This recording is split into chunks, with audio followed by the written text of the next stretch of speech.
Mainit ang hapon sa baryo, pero mas mainit ang bulungan ng mga kapitbahay na nakahilera sa tapat ng karinderyang malapit sa barong-barong ni na Mayet. Ay nako, tinan mo yan. Si Mayet, wala na talagang silbi. Sarkastikong bulong ng isang ale. Kung ano-ano kasing ginagawa, ayan, naghirap. Sagot naman ng isa sabay tawa. Ngunit naputo lang kanilang paninira nang pumailan lang ang ingay ng humintong mamahaling kotse sa gitna ng makitid na kalsada. Makintab at halatang banyaga sa lugar. Bumukas ang pinto at isang matangkad, morenong Arabo ang bumaba. Ang suot niyang puting robe ay malinis at mamahalin. Ang presensya niya ay sapat na para patahimikin ang buong baryo. Napatakip ng bibig ang mga chismosa. Lumakad ang lalaki diretso sa kubo. Ang bawat hakbang ay mabigat, tiyak, naghahanap. Huminto siya sa tapat ng pintuan. Hinaplos ang pendant na nasa dibdib. Isang lumang palawit na minsang ibinigay sa kanya ng babaeng hindi niya nakalimutan. I am looking for Mayet. Malamig ngunit nanginginig ang boses ni Prince Faisal. Mula sa loob ay bahagyang sumilip si Mayet. Payat, namumutla. At halatang napagod sa mahabang taong pakikibaka sa buhay. Nang magtagpo ang kanilang mga mata para bang tumigil ang mundo, nanigas si Mayet. Parang multong bumalik sa nakaraan ang nakikita niya ngayon. Faisal? Mahina niyang usal, halos papulong. Lumapit ang prinsipe. Mabagal at parang natatakot na mababasag ang babaeng kay tagal niyang hinanap. You saved me. Bulong ni Faisal na puno ng pasasalamat at sakit. Na para ba ngayon lang niya nakita ang tunay na bigat ng sinakripisyo ni Mayet.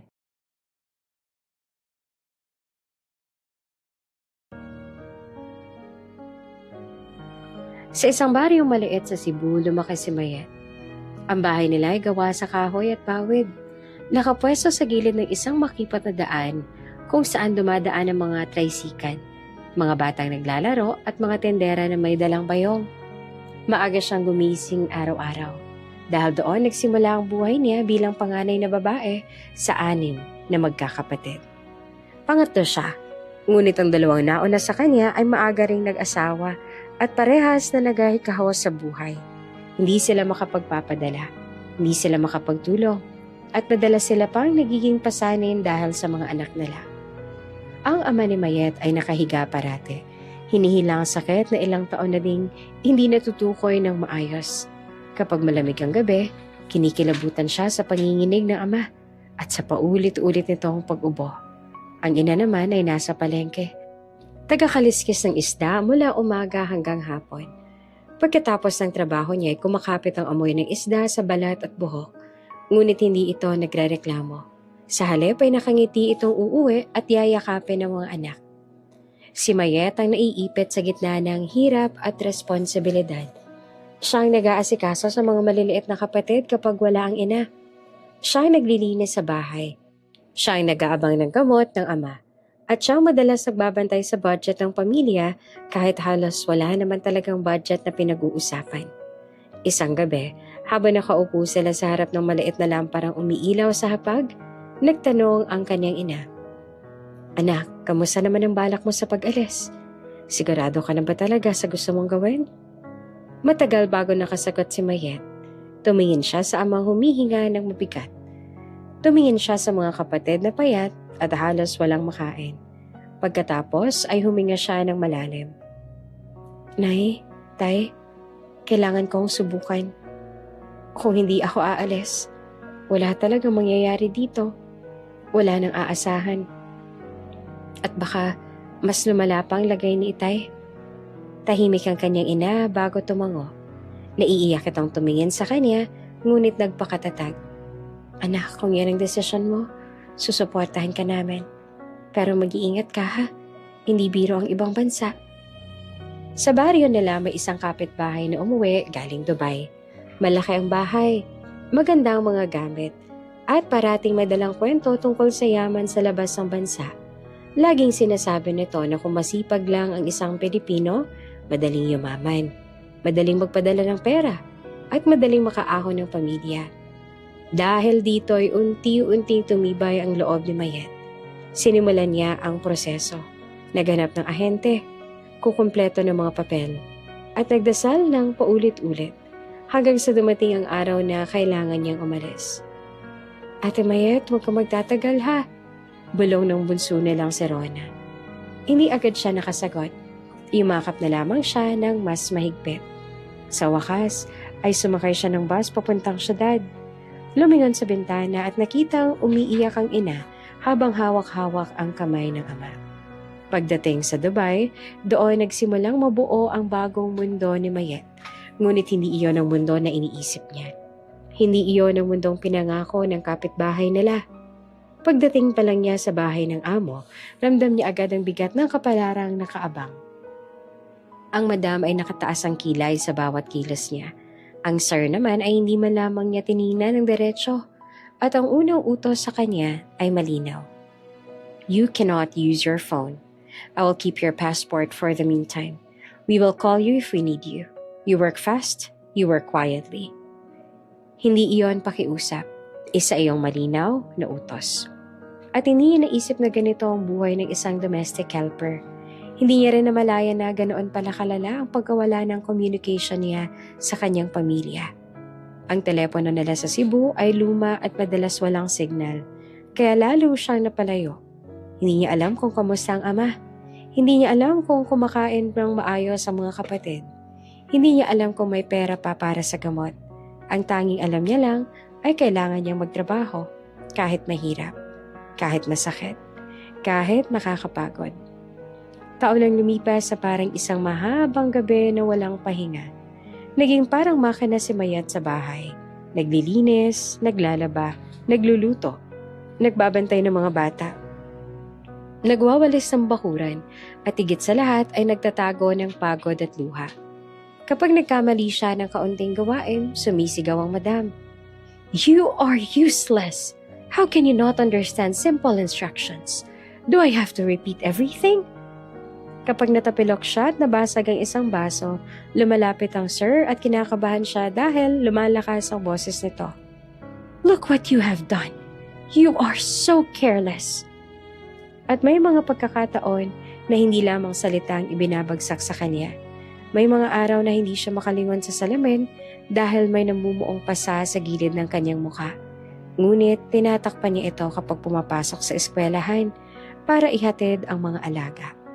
Isang araw, habang nag-aabang siya sa labas ng gate, nilapitan siya ng isang kapwa Pilipina na napansin naman ang kanyang mga braso. Ate, bakit ang dami mong pasa? Ano nangyari sa'yo? Napatingin naman si Mayet. Kita ang pag-aalala sa mukha ng babae. Nadulas lang ako sa kusina. Hindi kasi ako nakatingin sa sahig. Halata namang hindi naniniwala ang babae at tumingin ng diretso sa kanya. Ako nga pala si Leia, kababayan mo. Alam mo, di kita gustong pangunahan ha, pero hindi ka dapat ganyan. Sumulyap si Mayet sa paligid. Tahimik siya. Bumigat ang damdamin. Ngunit hindi pa siya handang magsalita. Hindi pa siya handang magreklamo. Kung saan siya lulugar, doon na lang muna siya. Lumipas ang ilang buwan bago lumapit si Leia at muling nagtanong. Ate Mayet, may koneksyon ako sa isang mabuting amo. Hindi sila katulad ng amo mo. Kung gusto mo, tutulungan kita. Hindi ko kayang panoorin ka sa sitwasyon mo. Hindi naman makapaniwala si Mayet. Parang sinabuyan siya ng liwanag sa gitna ng mahabang gabi. Hindi siya nakasagot agad. Leia, totoo ba yan? Pwede ba talaga? Ngumiti si Leia at tumango. Totoo, pero kailangan mong magtiwala. Sige na, may connection ako sa isang pamilya sa Palas. Hindi ko pwedeng sabihin ng ibang detalye pero ligtas ka roon. Sa unang pagkakataon, naramdaman ni Mayet ang pag-asa at nagsimula ang paglayo niya sa mga kamay ng dati niyang amo. Isang gabi, dinala siya ni Leia sa isang van. Nang kabadong sumakay si Mayet, pumikit siya at nagdasal. Nang idilat niya ang mata, nasa bagong mundo na siya. Nasa isang malaking tahanan, malinis at tahimik. At may mabait na house manager na panakalala si Mayet sa mga kasamahan. Welcome, Mayet. You will work here. Treat everyone with respect and you will be respected. So do your best. Everything will be fine. Kahit di ganoong kaayos ang English ni Mayet, nakakatulog siya ng may maliit na ngiti sa labi. Ito ang unang gabing hindi siya umiyak. Sa mga sumunod na linggo, unti-unti siyang nasanay. Naging routine niya na ang paglilinis ng malalaking silid, pag-aayos ng mga kumot, paglalaban ng mga mamahaling tela, at pagluto ng simpleng pagkain sa palace kitchen. Hindi madali, ngunit hindi rin ito impyerno. Walang sumisigaw, walang nambubulyaw, walang nananakit. Isa lang ang mahirap. Wala siyang masyadong kausap. Puro Ingles ang usapan. Puro baniyagang ibang staff. At wala siyang kasamang Pilipina. Isang araw habang nagluluto siya ng kare-kare, bigla niyang naamoy ang usok mula sa mantika. Tumango siya sa sarili, tanda ng kumpiyansa. Inihalo niya ang gulay, ang tripe, at ang sarsa. Habang naghahalo siya, pumintig ang puso niya dahil naaalala niya ang kanyang ina. Kapag naaamoy kare-kare sa bahay nila sa Cebu, ibig sabihin may espesyal na okasyon. Habang nagluluto pa siya, napansin niya ang biglang pagdating ng ilang lalaki sa gilid ng kitchen. Nakayuko siya, pero ramdam niya ang bigat ng presensya ng isa sa kanila. Tahimik, malamig ang dating, mabigat ang lakad. Hindi niya inangat ang tingin hanggang sa marinig niya ang isang boses na mababa at malinaw. "What is that smell?" Nagulat si Mayet. Huminto siya sa paghalo. Dahan-dahan niyang iniangat ang tingin. At doon niya unang nakita si Prince Faisal. Matangkad ito, maputi ang suot na thobe, malinis ang itsura. At patangos ang ilong na tila malamig ang bawat kilos. Hindi ito ngumingiti. Hindi rin ito nagsasalita ng madalas. Ang mga kasama nitong guards ay nakatayo sa likod. Hindi kumikibo. Ngunit ramdam ang respeto nila sa prinsipe. "Sir, it's a Filipino dish," sagot ni Mayet sa nanginginig na Ingles. Lumapit pa ang prinsipe, tumingin sa kawali. Inamoy ang bahagyang usok na nagagaling sa sarsa. "Filipino dish, what's the name?" Kumapit si Mayet sa laylayan ng apron niya. Kinabahan, ngunit sinubukan niyang maging kalmado. "Kare-kare, sir." "Oh, the smell is interesting. Can I taste it?" Biglang naputol ang hininga ni Mayet. Imbes na sumagot ay napatingin siya sa head cook. Sumenyas naman ng head cook na maglagay siya sa maliit na mangkok. Ginawa niya ito agad. Dahan-dahan, baka mabigla ang prinsipe. Nang matanggap ng prinsipe ang mangkok, lumapit ito sa gilid at dahan-dahang tumikim. Tahimik ang buong kusina. Napatingin si Mayet sa sahig. Natatakot sa magiging reaksyon. Wala siyang ibang narinig kundi ang tahimik na pagnguya ng prinsipe. Pagkatapos ng ilang segundo, nagsalita ito. "This is good." Napatingin naman si Mayet agad. Hindi niya mapigilang mapanganga. "The flavor is strong. The sauce is rich. What is your name?" Suminghot si Mayet at tumingin ng diretso. "I am Mayet, sir." Tumango naman si Prince Faisal ng mabagal. Parang inuukit sa alaala ang kanyang pangalan. "Mayet, you will cook that again." Hindi nakagalaw si Mayet pero sa loob niya may unti-unting sumisibol na pag-asa. Hindi pag-asa na maging espesyal. Hindi pag-asa na mapansin ng sobra. Kundi pag-asa lang na baka magsimula ang pagbabago sa buhay niya. Mabilis na lumipas sa mga araw sa paras. Sanay na si Mayet sa routine niya. Gising na maaga, linis ng corridor, check ng kitchen inventory, tulong sa pagluluto ng staff at paghahanda ng meals ng prinsipe. Hindi man madali ang trabaho, mas magaan ito kaysa sa dati niyang pinagdaanan. At mas kampante ang loob niya dahil alam niyang wala na siyang tatakbuhang malupit na amo. Nakasanayan na rin ng ibang staff ang presensya niya. Tahimik si Mayet. Masipag, hindi nagtatanong kapag hindi kailangan. At sa bawat araw na lumilipas, lalo siyang nasasanay sa ingay ng English sa paligid. Kahit hirap siya noon. Ngayon ay kaya niya nang sumagot. Kahit paminsan nangangapa pa sa tamang salita. Isang umaga, habang nag-aayos siya ng tableware ng prinsipe, biglang may tumawa sa likod niya. Isang kindat ang sumalubong sa kanya at halos mapatalon si Mayet. "Hoy, ate!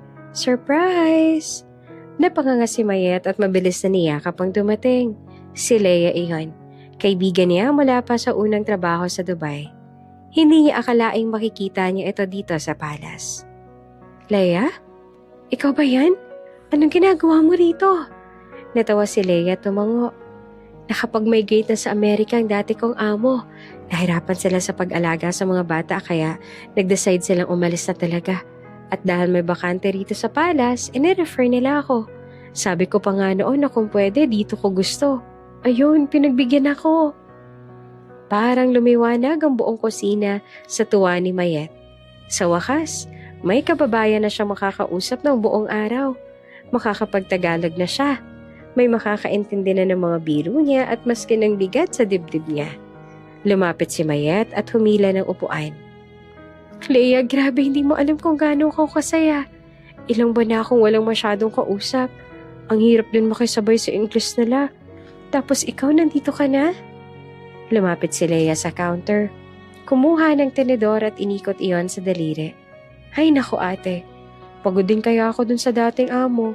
Mabait sila pero nakaka-drain pa rin. Kaya buti na lang talaga at napunta ako dito. Ang ganda ng lugar, ang linis, ang tahimik. At syempre, nandito rin si Prince Faisal. Napatingin si Mayet. Oo, andito nga siya. Medyo kumunot ang noon ni Leia. Parang di ka naman excited. Yun pa naman ang isa sa rason bakit ako gustong pumunta dito. Noon pa man, crush ko na yan si Prince Faisal. Nakikita ko siya minsan sa gathering sa mga dating amo. Ang gwapo-gwapo niya. Ang lakas ng dating. At ang bait pa daw, sabi nila. Napakamot naman si Mayet nang marinig niya yun. Oo, mabait naman siya. Nagtaas ang kilay si Leia tumawa. Aba, parang close kayo ah. Kaagad na umiling si Mayet. Di naman, trabaho lang. Naging tagaluto niya lang ako minsan. Tapos ngayon, parang personal assistant din daw niya. Sabi ng head manager, ako na raw munang sasama sa kanya sa mga schedule niya. Ganun lang. Wala yun. Ngumisi si Leia, parang may nabubuong kutob sa loob. Tingnan natin. Sa mga sumunod na araw, naging mas makulay ang pagtatrabaho ni Mayet dahil may kasama na siyang Pinay. Nakakapag-usap sila tuwing break. Nakakatawa tuwing napapagalitan sila ng head manager dahil sa sobrang lakas ng bungisis nila habang nag-aayos ang pantry. Kahit mabigat ang trabaho, gumagaan ito dahil hindi na mag-isa si Mayet. Ngunit may isang bagay na hindi niya inaasahan. Lalo siyang naging busy dahil naging mas malapit siya sa prinsipe. Hindi iyon planado, nagkataon lamang. Isang hapon habang inaayos niya mga papeles sa maliit na opisina na ginagamit ng prinsipe, pumasok si Faisal nang hindi man lang kumatok. Mayet, what's happening with my folders? Why is the schedule page not here? Napalingon si Mayet at agad na tumayo. Sir, I'm sorry. Wait, I will get it. Nang tumalikod siya para abutin ang folder, hindi niya napansing sumunod si Faisal sa likuran. Nang ibalik niya ang folder paharap, halos magdikit ang mukha nila. Napatili siya na mahina at napaatras sa takot. I'm sorry sir, I did not see you. Tumingin lang si Faisal habang bahagyang kumunot ang noo. You're always scared. Why? Umiling si Mayet at nagpaliwanag. Hindi sir, no. I'm just shocked. Bumuntong hininga si Faisal. Sit. Kumapit si Mayet sa laylayan ng blouse niya at dahan-dahang umupo. Pinalapit siya ng prinsipe at inalapit ang schedule sheet. You wrote wrong spelling here. Tumingin si Mayet at napahiya. I'm sorry sir, I'm still not very good in English. Bahagya namang lumambot ang tingin ni Faisal. It is fine. You are improving. But you need practice. Napakagatlabi si Mayet. Yes, sir. At doon na nag-umpisa ang hindi inaasahan. Sa mga sumunod na linggo, naging routine nila ang simpleng pag-uusap. Kapag may ipapagawa ang prinsipe, tinuturuan niya si Mayet ng tamang salita. Kapag nahihirapan si Mayet sa pronunciation, paulit-ulit niyang sinasanay. Minsan, kapag nakatabi sila sa mahabang mesa habang inaayos ang papeles, nagtuturo rin si Mayet pabalik. Sir, this is called Salamin. Salamin. Yes sir, very good. At napangiti naman si Faisal na kaunti. Salamin. At pinipigilan ni Mayet ang sarili na mapangiti ng sobra. Isang araw, habang inaayos niya ang mga gamit ng prinsipe sa opisina, bahagyang lumabas ang manggasang blouse niya at nakita ni Faisal ang kakaibang marka sa braso niya. Isang bilog na parang kontinente. Kulay mapusyaw na kayumanggi ang gitna. What is that? Natigilan si Mayet. Tumingin sa braso niya. Sir, birthmark? Lumapit si Faisal at hinihinahawakan ang braso niya, pero tinitingnan niyo na may kakaibang paghanga. It looks unique. Napalunok si Mayet at napahawak sa braso. Ngumiti ang prinsipe nang hindi niya namamalayan na tumitingin pala si Leia mula sa malayo. At mula noon, iba na ang tingin ni Leia kay Mayet. Isang gabing nasa pantry sila, nilapitan ni Leia ang kaibigan. Ate, napansin mo ba? Lagi kang kasama ni Prince Faisal. Lagi ka rin niyang kinakausap. Hindi ka ba nagtataka kung bakit ganon siya sa'yo? Napupuntong hininga si Mayet. Wala yun, ano ka ba? Trabaho lang. Lagi kasi niyang pinapagawa sa akin yung mga documents niya. Umiling si Leia. Ate, huwag kang bulag. Klaro na yun, no? Nagiging close kayo. Alam mo ba na dati pa may gustong-gusto ko si Prince Faisal? Nung nasa dati akong amo. Nakikita ko siya lagi. Kaya nga request ko na dito ako ma-assign kasi gusto ko siya. Hindi mo ba alam yun? Natahimik si Mayet at tumingin sa mesa.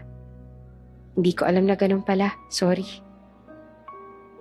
Nagpatuloy si Leia na medyo may pait ang tinig.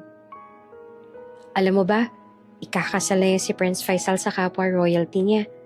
Nakatakda na ang kanilang marriage. Hindi niya type ang mga foreigner. Kailangan kauri nila. Yan ang totoo. Kaya nga ang sakit-sakit. Parang may sumiksik naman na kirot sa dibdib ni Mayet. Wala siyang masabi. Tumingin siya sa sahig at hindi na nagtanong. Hindi na rin siya nakipagtalo. Walang dahilan para magtalo. Dahil alam niyang wala siyang karapatan sa kahit na ano. Sa mga sumunod na araw, napansin ni Faisal na nag-ibang kilos si Mayet. Hindi na ito tumitingin ng diretsyo. Hindi na ito nakikipag-usap ang matagal. Wala nang tawa at mga simpleng kwento. Tahimik na lamang ito sa tuwing nasa tabi niya. Isang araw, may sports activity si Prince Faisal sa disyerto. Hindi masyadong malinaw kay Mayet kung anong aktibidad iyon. Basta may sasakyan, may mga equipment, at may maraming tao. Siyang personal assistant ng prinsipe kaya sinama siya. Kasama rin si Leia bilang support staff ng team. Pagdating nila sa lugar, malamig ang hangin kahit mataas ang araw. May mga tent para sa mga kagamitan. May mga sasakyang nakapila at maraming staff na nag-aayos ng gear ng prinsipe. Pagbaba ni Mayet ng sasakyan, lumapit agad si Faisal.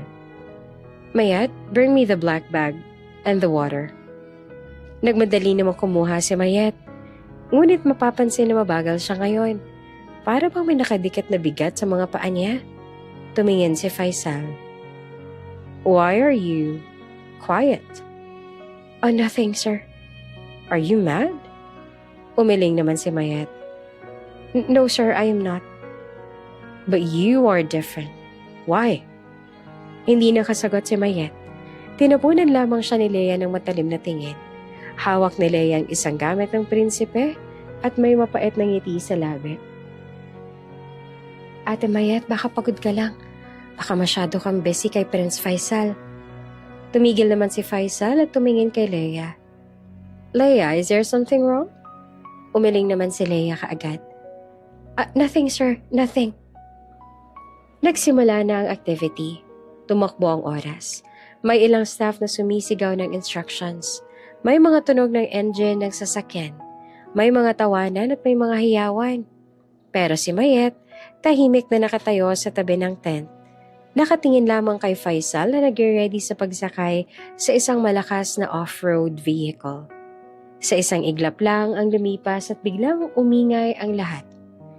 May nagkamali pa ng pagmaneho sa kabilang banda at bumalandra ang isang sasakyan na mabilis ang takbo. May alikabok na sumabog sa hangin at may narinig si Mayet na sigaw. "Prince Faisal, watch out!" Nakita ni Mayet ang prinsipe na nadala sa buhangin. Tumama ang balikat at tumalapon sa gilid ng sasakyan. Pagkakita niya noon, hindi na siya nag-isip. Tumakbo siya ng walang pag-aalinlangan. Sir? Sir, move!" Nang makita niyang tatamang isa pang sasakyan, itinulak niya si Faisal. Sumalubong sa braso niya ang matigas na bakal at sabay silang bumagsak sa lupa. Nakarinig siya ng sigawan ng mga tao. Narinig niya ang sigaw ni Leia. "Ate Mayet!" Ngunit sa sumunod na segundo, nagdilim ang paligid. Nang iminulat ni Mayet ang kanyang mga mata, sinalubong siya ng amoy ng gamot at malamig na hangin mula sa air condition ng ospital. Hindi niya agad naintindihan kung nasaan siya. Mabigat ang ulo niya at parang may humihila sa dibdib niya tuwing humihinga siya. Nang sinubukan niyang igalaw ang katawan, isang matinding kirot ang kumawala mula sa likod niya at halos mapahiyaw siya. Iyon ang unang araw ng mahabang pagdurusa ni Mayet. Pagkatapos ng ilang araw ng pagsusuri, kinausap ng mga doktor ang employer niya. Hindi na ito dumaan mismo kay Mayet. Isang matandang tagapamahala lamang ng palasyo ang nagbukas ng pinto at nagsabing, sa malamig na tinig, na hindi na siya pwedeng manatili sa trabaho. "You need long recovery," sabi nito habang hindi man lang tumingin sa kanya. "Your condition is no longer fit for service. You will be sent home. Here is a compensation for your treatment." Inabot sa kanya ang isang sobre. Manipis. Wala pang kalahati ng inaasahan niya. Wala siyang nagawa. Hindi niya rin nakita si Prince Faisal. Kahit sandali sana. Kahit isang beses sana para makapagpaalam. Hindi niya alam na sa oras din yon si Faisal ay nakaratay sa isang silid ng ospital.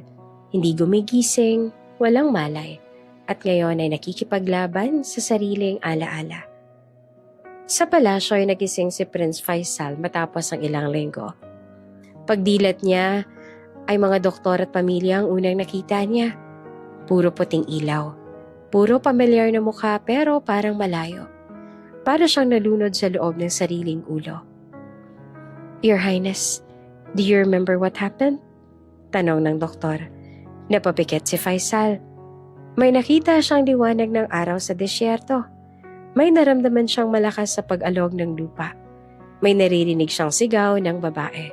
Pero lahat ng iyon ay parang anino sa tubig na hindi niya mahawakan.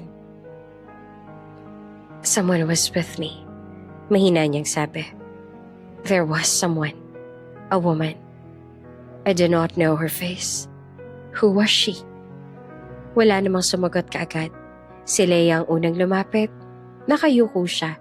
Nanginginig ang boses at may pilit na kabaitan ng ngiti na isinusuot niya sa mukha. "I was there, Your Highness," sabi niya. "I tried to help you. Everything happened so fast. The sandstorm came. I pulled you away from danger." Napatingin sa kanya si Faisal. Hindi niya maalala ang sinabi ni Leia pero wala rin siyang ibang memorya na pinanghahawakan. Gusto niyang maniwala na may tumulong sa kanya. At dahil siya lamang nagkukwento, si Leia ang paniniwalaan niya. "Thank you," mahina niyang sabi. "I am grateful." At doon nagsimula ang pagtaas ni Leia sa palasyo. Gabi-gabi tinatawag siya para maghatid ng pagkain o ng tubig. Araw-araw pinupuri siya ng mga tagapamahala, kapalit ng salaysay na siya ang nagsalba sa prinsipe. Ibinigay sa kanya ang bahay na hindi niya pinangarap, ang lupang hindi niya hiningi, at ang pangako ng pag-aaral para sa pamilya niya. Hindi alam na Faisal na mali ang lahat. Hindi niya alam na siya ang pinanghawakan ni Mayet. Siya ang sumubok na iligtas ang prinsipe. Siya ang tumakbo sa gitna ng alikabok habang umiiyak. Siya rin ang nahulog kasama niya. At siya ang nagising na wasak ang katawan.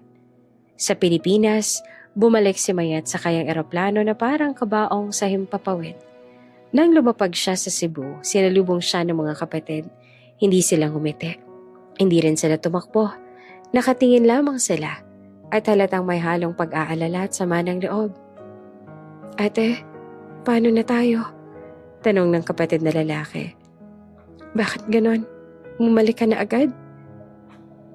Ate, wala ka ba talagang naipon? Tanong naman ng isa pa. Nagkasakit si Itay, kailangan ng pera. Hindi sapat ang pinadala mo nung huli. Sabi ng panganay. Tumulo ang luha ni Mayet. Hindi ko ginusto. Naaksidente ako. Sinubukan ko. Puro ka naman dahilan. Putol lang isa. Akala ba namin iaahon mo kami?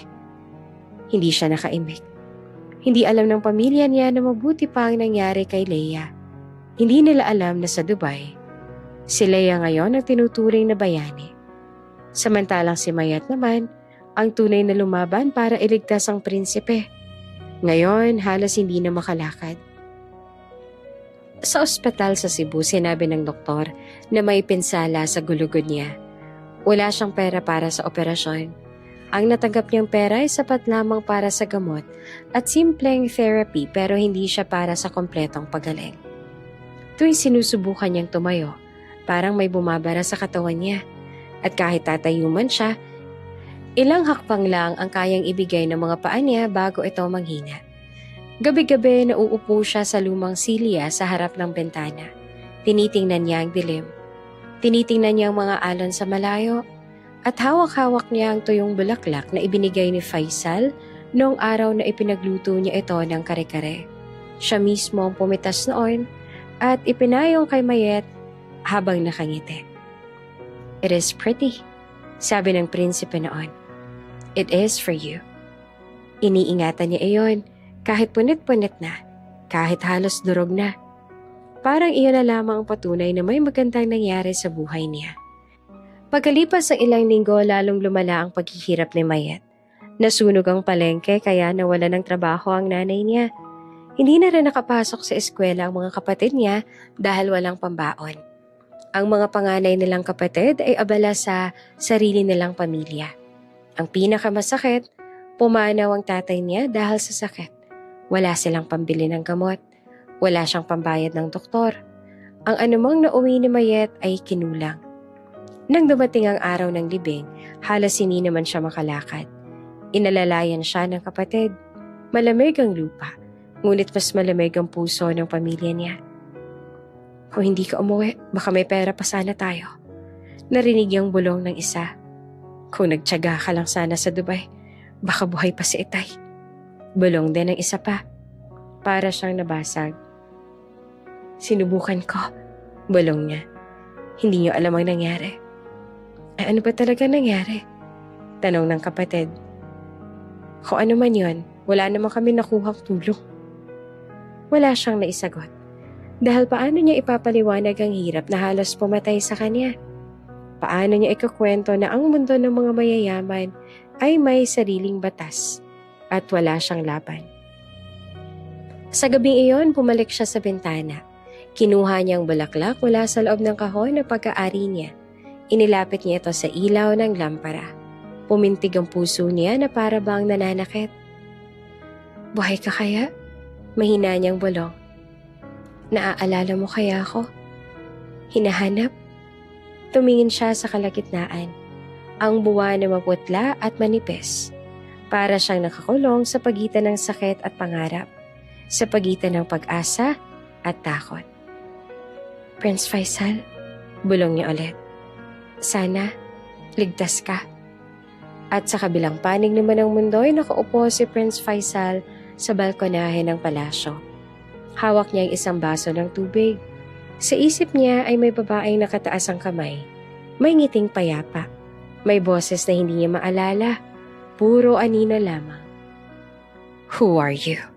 Tanong niya sa sarili habang pinikit ang mata. Pero kahit anong pilit niya, wala siyang matandaan.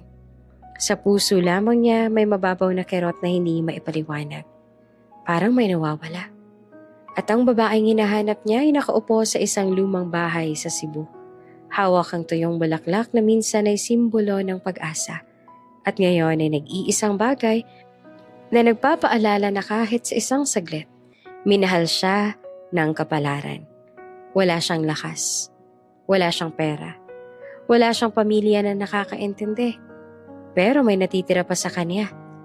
Isang maliit na payapang paniniwala na balang araw, kahit hindi niya alam kung paano, magiging maayos ang lahat. At sa gabing iyon napapikit si Mayet. Hawak pa rin ang bulaklak na ibinigay ng prinsipe. Sa madilim na silid, bumulong siya ng parang dasal. Pasasaan pa't magiging maayos din ang lahat. At unti-unting nalaglag ang bulaklak mula sa palad niya. Pero hindi nalaglag ang pag-asa dahil alam niyang hindi pa tapos ang kwento niya. Isang buong taon ang lumipas. Parang mahaba itong paghinga para kay Prince Faisal. Nangyaring aksidente, nawala ang kanyang alaala. Bumangon siya mula sa mahabang pagkakahiga at ngayon ay tuluyan nang nakarecover ang katawan niya. Pero sa kabila ng paggaling niya, may kakaibang bigat sa dibdib niya na hindi niya kayang ipaliwanag. Tahimik ang palasyo sa tuwing umaga. Ang sahig ay kumikinang. Ang mga bulaklak ay nakaayos sa mga gintong florera. At ang mga tauhan ay may banayad na mga yapak. Sa gitna ng katahimikan, si Leia ang madalas na naglalakad ng may kumpiyansa. Nakaangat ang ulo niya, may suot na bagong uniforme, at may hawak na mga susi na dati ay hindi niya hinahawakan. Promoted siya bilang head maid ng palasyo. Swerte, masasabi iyon ng kahit sino. Natural namang mabait si Leia. Marunong siyang umiti, magpasalamat at makisama. Kaya naman nagustuhan siya ng pamilya ng prinsipe. Kapag may pagtitipon, madalas siyang inaanyayahan para tulungan at madalas din siyang pinupuri. At dahil siya ang sinasabing nagligtas kay Prince Faisal noong aksidente, ang respeto sa kanya ay halos parang respeto na rin sa isang miyembro ng pamilya. Isang hapon, kinausap ng hari si Faisal sa opisina nito. Nakaupo ang hari sa malaking mesa, may hawak na dokumento at may tono na parang hindi tumatanggap ng pagtanggi. Faisal, you know your situation is becoming delicate. Sabi ng hari habang inaalis ang tingin sa mga papel. Tumingin si Faisal, malamig ang ekspresyon. I do not wish to talk about marriage. You must, sagot ng hari. A prince must have a partner. You are of age. Your mother and I believe Leia is a good choice. Umangat ang kilay ni Faisal. Father, I do not love her. Irrelevant, sagot ng hari habang inilapag ang papel. Love is not the foundation of royal marriages. Duty is. She is loyal. She saved your life. She is favored by the palace. You should at least consider the idea. It is shameful for a royalty to remain unmarried for too long. Tahimik si Faisal. Hindi niya nagustuhan ang tema ng usapan. Hindi niya alam kung bakit, pero tuwing binabanggit ang pangalan ni Leia sa konteksto ng pag-aasawa, may kumikirot sa loob niya. Para siyang may hinahanap na hindi niya mahanap. Para siyang may kulang na hindi niya matukoy. I will not take a marriage that is not built on love. Sagot niya sa mahinang boses pero mariin. I refuse. Your refusal does not change the expectations. Sagot ng hari. We will talk again. Lumabas si Faisal ng silid sa mabigat na hininga. Sa hallway nakasalubong niya naman si Leia. Nakangiti ito na parang walang alam sa pinag-uusapan nila. Your Highness, bati niya. Are you alright? Hindi naman agad sumagot si Faisal. Tumango na lamang siya. I am fine. Pero hindi talaga siya maayos. Simula noon naging malamig si Faisal. Kapag kumakain, hindi niya tinitingnan si Leia. Kapag nagbibigay si Leia ng tsaa, kinukuha niya pero hindi siya ngumiti. Kapag naglalakad sila sa parehong hallway, umiiba siya ng direksyon. At dahil doon, lalo pang nalito si Leia. Gabi-gabi sumasakit ang ulo ni Faisal. Minsan, simpleng karat lamang. Minsan, parang pinupukpok ang ulo niya sa sakit. Sa tuwing tumitindi ang pananakit, nagkakaroon siya ng mga pira-pirasong alaala. Hindi malinaw, hindi kompleto. Para lang mga imahe sa panaginip na mabilis mawala. Sa isang gabi, bumagsak siya sa upuan niya. Humawak siya sa sentido at hinabol ang hininga. May naisip siyang kamay ng babae. Isang babaeng tumatakbo, may buhangin. May boses na sumisigaw ng pangalan niya pero hindi niya makita ang mukha. At sa tuwing sinusubukan niyang hulihin ang alaala, mas lalo lamang na sumasakit ang ulo niya. Kaya palihim siyang nagpunta sa doktor sa palasyo. Walang may alam. Kahit ang pamilya niya, siya lamang at ang doktor. Pumasok siya sa silid ng konsultasyon at tumuyo sa harap ng doktor. Umupo ang doktor at kinuha ang kwaderno niya. "What is it this time, Your Highness?" Tanong ng doktor. "I keep seeing someone," sagot ni Faisal. "A woman. I do not see her face, but she has a birthmark on her arm. I see it clearly. I do not understand why." "What does she do in your memory?" Tanong ng doktor. "I do not know," sagot niya. "Sometimes she's running. Sometimes she's reaching for me. Sometimes she's calling my name. But I do not know her." Tahimik ang doktor at naglista ng mga obserbasyon. "This could be a memory fragment from the accident," sabi nito. "Someone may have been with you. Someone your mind may have blocked." "I do not think it was Leia," mahina niyang sabi. "Why not?" Tanong ng doktor. "I do not feel anything when I see Leia," sagot ni Faisal. "But this woman, every time I see her in my thoughts, my chest becomes tight. I feel like I owe her something. I feel like she matters." Nagtagal ang katahimikan at doon nagsimula ang pananabik ni Faisal sa isang alaala na hindi niya mahawakan. Simula noon, gabi-gabi niyang binabalikan ng doktor. Iniisa-isa niya ang kwento, ang pera-perasong larawan, at gabi-gabi ring tumitindi ang pagdududa niya kay Leia. Napansin naman ito ni Leia. Minsan, habang naglalakad si Faisal sa pasilyo, napansin ni Leia ang malalim nitong pag-iisip. Nakatitig ito sa sahig, may pinipiga ang kilay, at halatang may gumugulo. "Your Highness," tawag ni Leia, "is something troubling you?" Hindi naman tumingin si Faisal. "Nothing." Pero hindi iyon totoo, at unti-unti lumalamig ang trato niya kay Leia. Kapag nagdadala si Leia ng pagkain, tanging, "Leave it there," ang lang ang sinasagat niya. Kapag tinatanong siya ni Leia kung kailangan niya ng tulong, sagot niya ay no. Kapag nag-aalok si Leia ng pag-uusap, tumatalikod siya. At dahil doon, unti-unti ring natatakot si Leia. Alam niyang kapag nawala ang tiwala ng prinsipe, mawawala ang mundo niya. Mawawala ang mga pribilehiyo.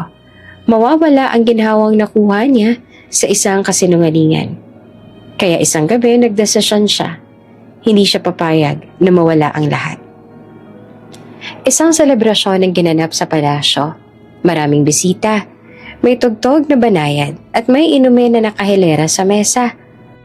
Bihirang uminom si Prince Faisal ngunit sumama pa rin siya sa kalagayan para magpakita ng respeto. Si Leia ang nag-asikaso sa kanya. Ito ang nagdala ng inumin, naglatag ng baso at tahimik na umalalay. Sa gilid ng mesa, pinanood ni Leia ang prinsipe. Pinag-aralan niya ang bawat galaw nito. Alam niyang pagod si Faisal. Alam niyang masakit ang ulo nito. Alam din niyang hindi ito sanay sa alak. Iyon ang pagkakataon niya. Lumapit siya at inabot ang baso.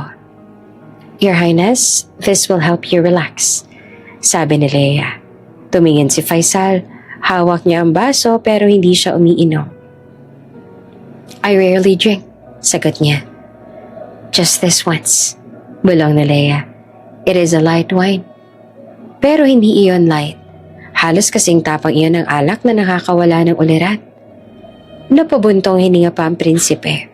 Pagod siya. Pagod sa paghabol sa alaala. Pagod sa pressure ng hari. Pagod sa lahat. Kaya sa unang pagkakataon hindi niya pinag-isipan ang desisyon. Ininom niya ang alak. Dumaan ang ilang lagok, napansin niyang umiikot na ang mundo. Napahawak siya sa mesa. Humihigpit ang ulo niya. Nag-uumpisa ng maging malambot ang tuhod niya. "Leia," bulong niya. I do not feel well. Lumapit si Leia. Oh, let me help you, Your Highness. At sa halip na dalhin siya sa doktor, upo-upuin ng maayos, hinilin niyang prinsipe papunta sa silid nito. Hindi na nito alam ang paligid. Para siyang lumulutang. Pagdating sa silid, hindi niya malaman kung ano ang nangyayari. Ang mga mata niya ay mabigat. Ang ulo niya ay makirot. Ang katawan niya ay hindi sumusunod sa isip. Leia, stop. Bulong niya. Pero hindi niya alam kung nasabi niya ba yun o nasa isip lang. At doon, nagdilim ang lahat. Kinabukasan nagising si Faisal na parang sinasaksak ang ulo niya. Namalayan niyang may mainit na kamay sa dibdib niya nang iminulat niya ang mata. Nakita niya si Leia sa tabi niya, nakahiga sa kama, nakaunan sa braso niya. What are you doing here? Bulalas niya habang biglang umupo. Nagulat naman si Leia. Your Highness, you invited me. You wanted me to stay. You wanted me here. That is not true, sagot ni Faisal. I would never. Tumayo siya kaagad at lumayo sa kama. Nanginginig ang puso niya. Parang may mali. Parang may nangyari na hindi niya pinahintulutan. Leave, sabi niya. Leave now. Tumayo si Leia, nanginginig at umiiyak. You do not understand. Let me explain. I said leave. Mariin niyang sagot. Pagbukas niya ng pinto, napatigil siya. Nandoon ang ilan sa mga taga-silbi ng palasyo. At nakita nila si Leia na palabas ang silid niya. Nakita nila si Leia na gulo ang buhok at magulo pa ang pangitaas na damit at halatang may nangyari. Nagsimula ang mga bulungan. Skandal, bulong ng isa. They spent the night together. Bulong pa ng isa. Maybe the engagement will be announced soon. Nanginginig si Faisal. Hindi niya alam kung paano nagsimula ang gulong ito. Pero alam niya hindi pa ito ang pinakamasakit. Dahil sa napakailalim na lugar sa puso niya, may pakiramdam siyang may mali. May nawawala. At may nawala sa kanya noong pang-araw ng aksidente. At ang katotohanan iyon ay nagsimula ng sumingaw sa mga bitak ng konsensya niya. Ang balita ng naganap na aksidente at ang pagkakalantad ni Leia sa silid ni Prince Faisal ay mabilis na kumalat sa palasyo. Mula sa mga taga-silbi hanggang sa mga miyembro ng royal household, lahat ay nagbulungan at nagpalitan ng tingin.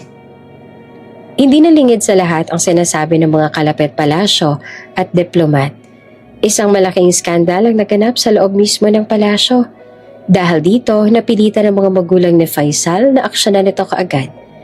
Ayon sa tradisyon at royal protocol, hindi pwedeng manatiling walang asawa ang isang prinsipe ng may nasabing kaganapan.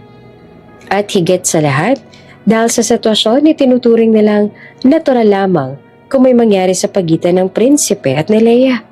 Ibig sabihin ay may pagmamahalan. Isang umaga, tinawag ng hari si Faisal sa opisina. Nakaupo ang hari sa harap ng malaking mesa. Ang ina naman ay nakatayo sa gilid at may hawak silang dokumento. Tahimik ang silid maliban sa tunog ng mga sapatos ng prinsipe sa sahig. Faisal, we need to settle this matter. Simula ng hari sa mahigpit na tono. It is the expectation of the palace that you marry Leia immediately. The scandal cannot remain unresolved. It will damage the dignity of the royal family. Tumayo si Faisal at naglakad-lakad sa silid, halatang nagugulo. Father, I do not love her, sagot niya. I cannot marry someone I do not have feelings for. But feelings are irrelevant, sagot ng ina. You know duty is above personal desire. You are a prince. You must consider what is right for the family and for the palace. Napapikit si Faisal. Lumipas ang ilang segundo bago niya muling binuksan ang mata. I will not pretend, mariin niyang sabi. I cannot. I do not want this. Ngumiti ang hari. Halos hindi man maipakita ang galit. You have no choice, Faisal. The situation has been made clear. Leia has been loyal. She has been with you during your recovery. It is expected. It is necessary.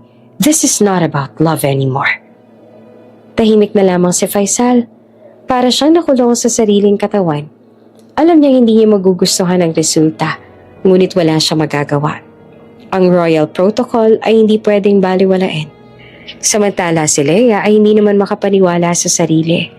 Nakaupo siya sa silid. Tahimik ngunit may halong kilig at tuwa. Sa wakas, natutupad na ang pinapangarap niya. Lahat ng maliit na pantasya niya ay unti-unting nagiging realidad. Ang prinsipe na noon ay malamig at tila walang emosyon sa kanya, ngayon ay obligado ng makasal sa kanya dahil sa isang pangyayaring hindi inaasahan, ngunit kanyang napakinabangan. Your Highness, is it true? Tanong ni Leia nang lumapit siya sa prinsipe ng araw na yon. We will be married soon? Tumango si Faisal, ngunit malamig ang ekspresyon. Yes, sagot niya na maikli. Hindi na siya nagdagdag pa ng anumang salita. Para sa kanya, ito ay isang obligasyon lamang. Isang bagay na kailangan niyang gawin upang maayos ang pangalan ng pamilya at ng reputasyon ng palasyo. Samantala sa Pilipinas, si Mayet ay patuloy na naghihirap. Halos wala siyang nagagawa. Ang katawan niya ay hindi na kasing tibay ng dati. Bawat hakbang ay may kasamang sakit. At bawat araw pakiramdam niya ay unti-unting nauubos ang kanyang lakas. Habang nakaupo sa lumang silya sa tabi ng bintana, nakikinig siya sa radyo. Tahimik ang bahay. Ang kanyang ina ay tahimik sa kusina, abala sa paglilinis ng sala. Ang mga kapatid naman ay nag-aaral sa tabi ng bintana, kahit wala silang maayos sa gamit. Biglang lumabas sa radyo ang balita. Ang boses ng anchor ay malinaw at may halong excitement. Breaking news. A royal engagement has been confirmed. Prince Faisal of Dubai is set to marry a Filipina named Leia. The ceremony is scheduled within the next month. Sources say that the prince was involved in a recent scandal, and the marriage is expected to settle all issues. Natigil si Mayet sa pagkilos. Parang tumigil ang oras. Ang hawak niya sa kamay ay ang bulaklak na ibinigay sa kanya ni Faisal noon sa palas. Parang biglang naging mabigat ang mundo sa dibdib niya. Leia? Natigil siya. Si Leia, ang pangalan na iyon. Iyon ang babae na nagsimula ng lahat. Iyon ang babae na nakatanggap ng lahat ng gantimpala at pagkilala sa dapat sana ay kanya. Nang banggitin ang pangalan na papikit si Mayet, tumulo ang kanyang mga luha. Hindi niya mapigilan. Hindi niya alam kung paano niya haharapin ang sakit na iyon. Ang bawat alaala ng nakaraan, ang bawat sandali ng sakripisyo, at ang bawat pagkakataon na inilaan niya ang kanyang buhay upang iligtas si Faisal ay tila naglaho sa hangin at napunta sa iba. Bakit siya? Bulong niya sa sarili, nanginginig ang boses. Bakit hindi ako? Pinatay ni Mayet ang radyo. Hindi niya pinakinggan ang mga sumunod na balita. Nakaupo siya sa silya, nakatingin sa labas ng bintana. Ang mundo sa labas ay tila normal. Ang mga tao ay naglalakad, nagbibisikleta at may nagbebenta sa kalye. Ngunit ang kanyang mundo ay nagdilim. Ang kulay ng buhay ay napalitan ng kulay abo. Ang kanyang katawan ay nanginginig sa halo-halong emosyon ng pagkabigo, pighati at kawalang pag-asa.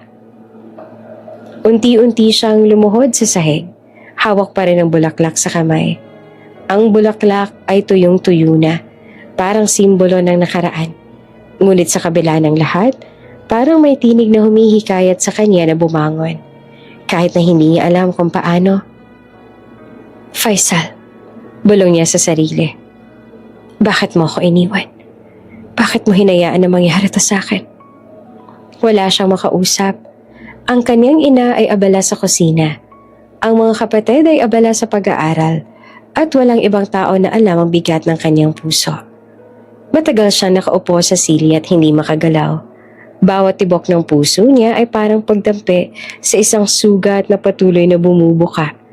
Ang katawan niya ay nananakit at ang isip niya ay punong-puno ng tanong. Paano siya makakaahon mula sa ganitong sakit? Paano siya makakaharap muli sa mundo kung ang taong minahal niya ay para sa iba na ngayon. Minsan pinilit niyang tumayo at maglakad, ngunit ang bawat hakbang ay may kasamang kirot sa likod, sa tuhod at sa paa. Parang bawat galaw niya ay nagpapaalala ng kabiguan at sakripisyong hindi pinapahalagahan. Para siyang nakatanaw sa mundo ng ibang tao, isang mundo na hindi na kanya. Naupo siya sa gilid, hawak ang bulaklak sa kamay. Ang mga luha ay patuloy na bumabagsak sa sahig. Para bang ang bawat patak ay may kasamang kwento ng sakit, ng pagkabigo at ng pangungulila. Oops! May break muna. Gusto mo bang ma-shoutout dito sa channel ni Ate Jane? Mag-comment lang ng lesson you learned from the latest story uploaded. Dahil pipili kami ng isang best comment of the day para i-shoutout sa susunod na upload. Kaya huwag kalimutang mag-iwan ng lesson you learned after you watch this video. Maraming salamat! Shoutout nga pala kina Teresita Viado from Italy, Sabrina Paran from Kuwait, at Marlene Ong from Basista, Pangasinan. Sa ating mga taga-subaybay, pag-comment naman po sa baba kung taga saan kayo, para alam ko kung hanggang saan umaabot ang mga kwento ni Ate Jane, at para ma-shoutout ko kayo sa mga susunod pa nating mga kwento. Maraming salamat sa pakikinig.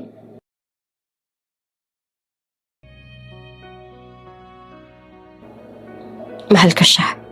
Bulong niya sa hangin. Ngunit hindi na siya sa akin. Hindi na ako bahagi ng mundo niya. Isang malakas na hininga ang lumabas sa kanya. Napagdaanan niya ang maraming pagsubok mula sa kanyang pag-alis sa Dubai hanggang sa pagbabalik sa Pilipinas. Ngunit ngayon, ang bigat ng pagkawala ay tila pinakamasakit sa lahat. Tumigil siya sandali. Tiningnan ang bulaklak. Ang parehong bulaklak na minsang simbolo ng pag-asa, ngayon ay simbolo ng alaala ng isang pagmamahal na hindi na maibabalik. Magtitiis ako, bulong niya. Kahit nang wala siya. Kahit na lahat ay laban sa akin, magpapakatatag ako. At sa gabing iyon, nakaupo si Mayet sa lumang silya. Ang bulaklak ay nakahawak pa rin sa kanyang palad at tumulo ang luha ng tuloy-tuloy. Sa kabila ng kawalan, sa kabila ng sakit, nananatili ang isang maliit na apoy ng pag-asa sa kanyang puso. Ang pag-asa na balang araw, kahit papaano magiging maayos din ang lahat. Ang radyo sa likod niya ay patuloy na nagbabalita, ngunit ang kanyang mundo ay nagbago na. Ang prinsipe ay hindi na sa kanya at ang babae na naroon ay isang kaibigan lamang na ngayon ay magiging asawa pa ng prinsipe. Ngunit si Mayet sa kabila ng lahat ay nananatiling buhay, nananatiling matatag sa kabila ng pighati. At sa bawat patak ng luha, may pangakong hindi siya susuko sa sarili. Sa ilalim ng maliwanag na buwan, hawak pa rin ang bulaklak. Bumulong siya ng mahina na may halong panalangin. Balang araw, magiging maayos din ang lahat. Sabi niya sa sarili. Balang araw, mabubuo ang lahat ng nawawala. At sa gabing iyon, sa loob ng maliit na bahay sa Cebu, si Mayet ay nagpatuloy sa paghawak sa bulaklak. Isa itong tahimik na saksi ng kanyang labis na kalungkutan, ng pagdurusa at ng pag-asa na sa kabila ng lahat, hindi mawawala. Lumipas ang ilang buwan mula nang opisyal na ikasal si Prince Faisal at si Leia. Sa mata ng mga tao, tila perpekto ang buhay ng bagong kasal. Magarang kasal sa palasyo, masasarap na handa, at dinaluhan pa nga ng diplomat at socialites. Ngunit sa loob ng palasyo, hindi ganoong kasimple ang daloy ng buhay nila. Si Leia ay labis na masaya. Sa bawat pagkakataon, pinapakita niya ang kanyang pagmamahal kay Faisal. Halos hindi niya mapigilan ang sarili. Palaging may ngiti sa labi. Palaging handang tumulong sa prinsipe. At sa bawat galaw, may kasamang kilig at pagpapaalala na siya ang babae na bumuhay muli sa prinsipe pagkatapos ng aksidente. Faisal, would you like some tea? Tanong ni Leia habang may hawak na tray sa silid ng asawa. Tumango naman si Faisal, ngunit malamig ang tingin.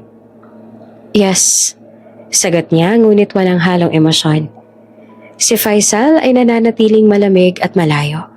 Kahit na magkasama sila sa parehong palasyo, magkaibang silid pa rin ang kanilang ginagamit. Walang paghalik sa umaga. Walang mahahabang yakap sa gabi. Para bang bawat kilos ay pawang obligasyon lamang. Ang pressure ng pamilya ni Faisal ay nagpatuloy. Dapat na silang magkaanak. Dapat makapagbigay ng heir. Ngunit si Faisal ay walang intensyon. Hindi niya kayang pilitin ang sarili na magmahal. Ang kanyang puso ay tila nakatali sa isang alaala na hindi niya maabot. Si Leia sa simula ay naniniwala na darating din ang pagmamahal ng prinsipe. Ngunit habang lumilipas ang buwan, nagsisimula na siyang mainis. Marami siyang bawal gawin dahil kasal siya sa prinsipe. Bawal siyang maglakad sa paligid ng palasyo kung wala si Faisal. Bawal din siyang makihalubilo sa mga kaibigan o bisita ng mag-isa dahil baka magkaroon ulit ng skandal. Sometimes I wanna go out, Faisal. Bulong ni Leia sa isang gabi habang nakaupo sa gilid ng kama niya. I feel like I just want to walk outside the palace without thinking about everything. Hindi naman sumagot si Faisal. Nakatingin lamang sa bintana. Tahimik, tila may hinahanap sa malayo. Samantala sa Pilipinas, si Mayet ay patuloy na nakakaranas ng sunod-sunod na problema. Ang kanilang bahay ay nasalanta ng bagyo. Baha at hangin ang sumira sa bubong, sa pader at sa ilan sa kanilang kasangkapan. Napilitan silang manirahan sa maliit na kwarto sa likod ng kapitbahay. Ang nanay niya, bagamat pagod ay napapaluha rin. Hindi na nakaligtaang magpasaring sa kanya sa bawat pagkakataon. Malas ka talaga, bulong ng nanay ni Mayet habang nakatingin sa sirang bubong. Pumunta ka pa sa ibang bansa. Pero tingnan mo, hindi ka malang umasenso. Daig pang ibang Pinay na nakapangasawa ng prinsipe. Tumango si Mayet, pilit pinipigilan ng luha. Alam niya ang tinutukoy ay siya. Alam niya ang bawat salita. Alam niya ang sakit ng kanyang puso. Ngunit wala siyang magagawa. Walang pondo, walang lakas, at higit sa lahat, walang kapangyarihan. Nakakaawa ka, Mayet. Bulong niya sa sarili habang nakaupo sa sahig. Parang wala ka nga talagang silbi. Wala ka nagawa para sa pamilya mo. Dahil sa kondisyon niya, hindi na siya makalakad ng maayos. Ang bawat galaw ay may kirot sa likod at sa paa. Ngunit sa kabila ng lahat, hindi siya nagpapakalugmok. Nang makarecover sila sa bagyo, pinilit niyang magtrabaho. Natutunan niyang manahi, magborda at gumawa ng mga simpleng paninda para sa mga kapitbahay at dayo. Kahit maliit na tulong lamang, nakatulong na ito para sa pang-araw-araw na pangangailangan ng pamilya niya. Ang bawat tahe at bawat borda ay parang paalala sa sarili na kahit mababa ang pagkakataon, may puwang pa rin siya sa mundo. Sa palasyo, si Faisal ay patuloy na nakararanas sa mga episodes. Paminsan-minsan bigla siyang nahihirapan sa ulo. Tila may anino ng alaala na bumabalik. Palihim pa rin siyang pumupunta sa therapist upang maipaliwanag ang mga pera-perasong imahe na bumabalik sa isip niya.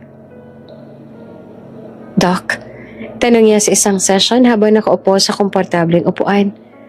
What does this mean? Every time I close my eyes, I see a woman.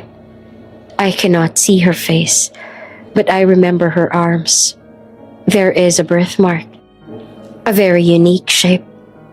Tumingin ng therapist sa kanya, maingat at mabuti ang tono. Your Highness, based on what you described, these are fragments of real memory. If you recall a distinct birthmark and the feeling that this woman saved you, it is likely that she was indeed present during your accident. Napatingin si Faisal sa therapist. So this means I actually know her? She really saved me? Yes, sagot ng therapist.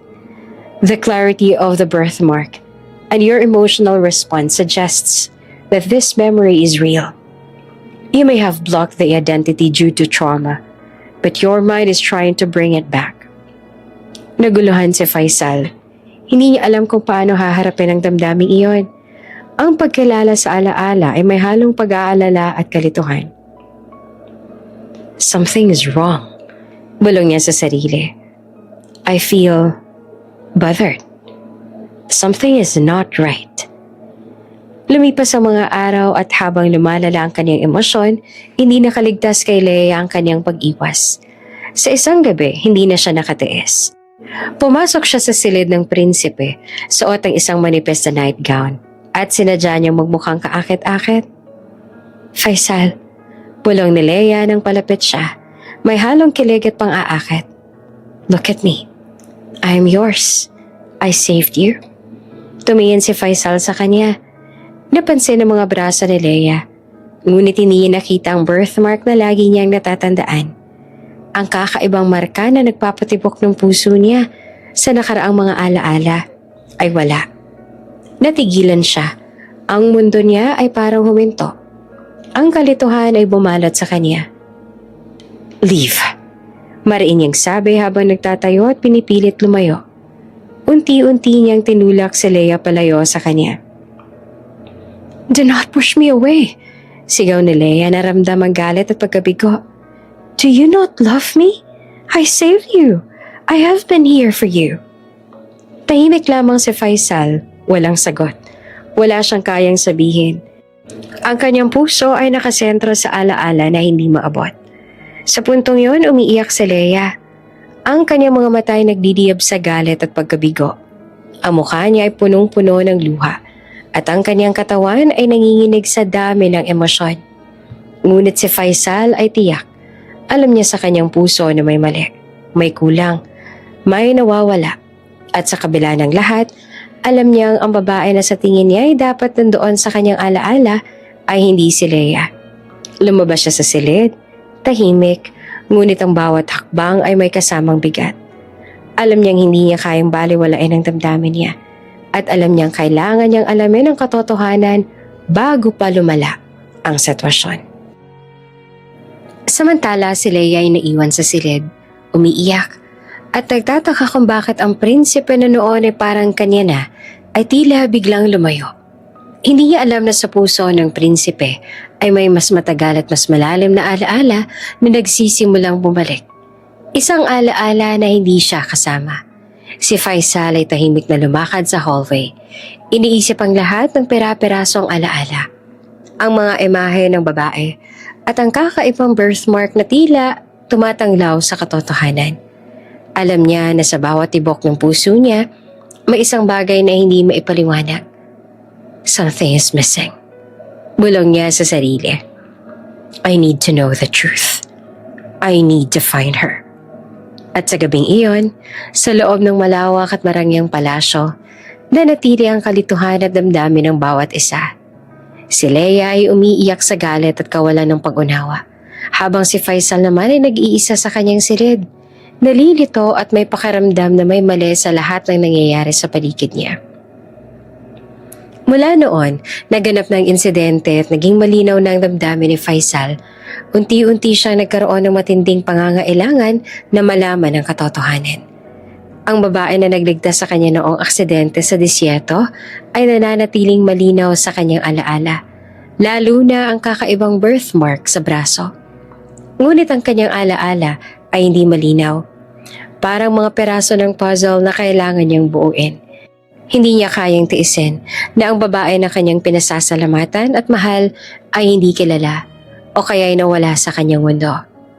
Isang gabi, habang tahimik ang palasyo at halos wala nang naglalakad sa hallway, nakaupo si Faisal sa malaking mesa sa kanyang opisina. Nakatingin siya sa malalaking files sa ipinadala ng mga sekretary at may hawak na tablet kung saan may nakalagay ng mga pangalan at litrato ng lahat ng naging staff ng palasyo sa nakaraang 5 taon. Someone knows. Bulong niya sa sarili habang iniikot ang mga mata sa files. Someone has to be the one. Tahimik siyang nag-iimbestiga. Hindi ipinaramdam sa kahit sino. Bawat galaw niya ay pribado. Bawat tanong ay lihim. Nagbayad siya ng malalaking halaga sa isang staff ng palace. Isang taong may access sa confidential records upang siguraduhin na walang makakaalam sa kanyang ginagawa. Make sure no one leaks this. Mariin niyang sabi sa staff habang nakatingin sa mata nito. This is important. Very important. Yes, Your Highness. Sagot naman ng staff. Medyo nanginginig sa laki ng bayad. At sa bigat ng responsibilidad, everything will remain confidential. Bawat file ay iniikot niya. Tinitingnan ng mukha, pangalan at posisyon ng bawat naging staff. Ang kanyang mga mata ay nakatuon sa mga litrato. Ang isip ay nag-aanalisa ng bawat detalye, bawat pagkakatulad, bawat galaw na maaaring magbigay ng clue. At doon bigla siyang napahinto sa isang imahe. Natahimik siya. Para bang huminto ang oras sa paligid niya. Ang mukha ng isang Filipina na dating staff ng palas ay lumitaw sa screen. Ang mga mata niya ay malalim, may halong kabataan at tapang. Ang ngiti niya ay mahinahon ngunit may kakaibang init. Para bang nakikita niya ang buong mundo sa isang tingin. Siya ang babae. Walang alinlangan sa puso ni Faisal.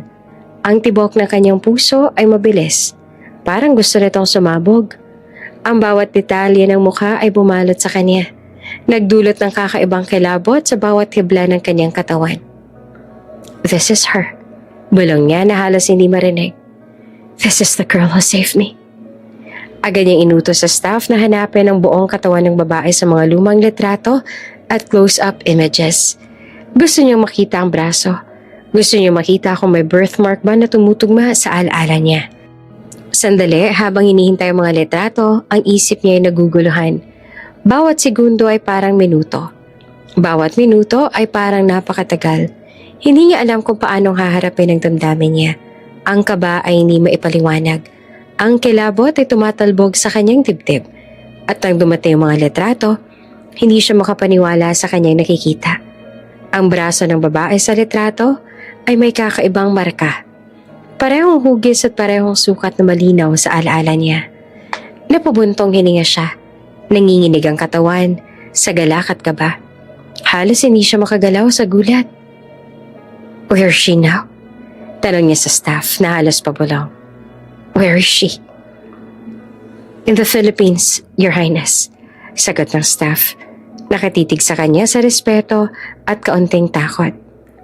She returned there after leaving the palace.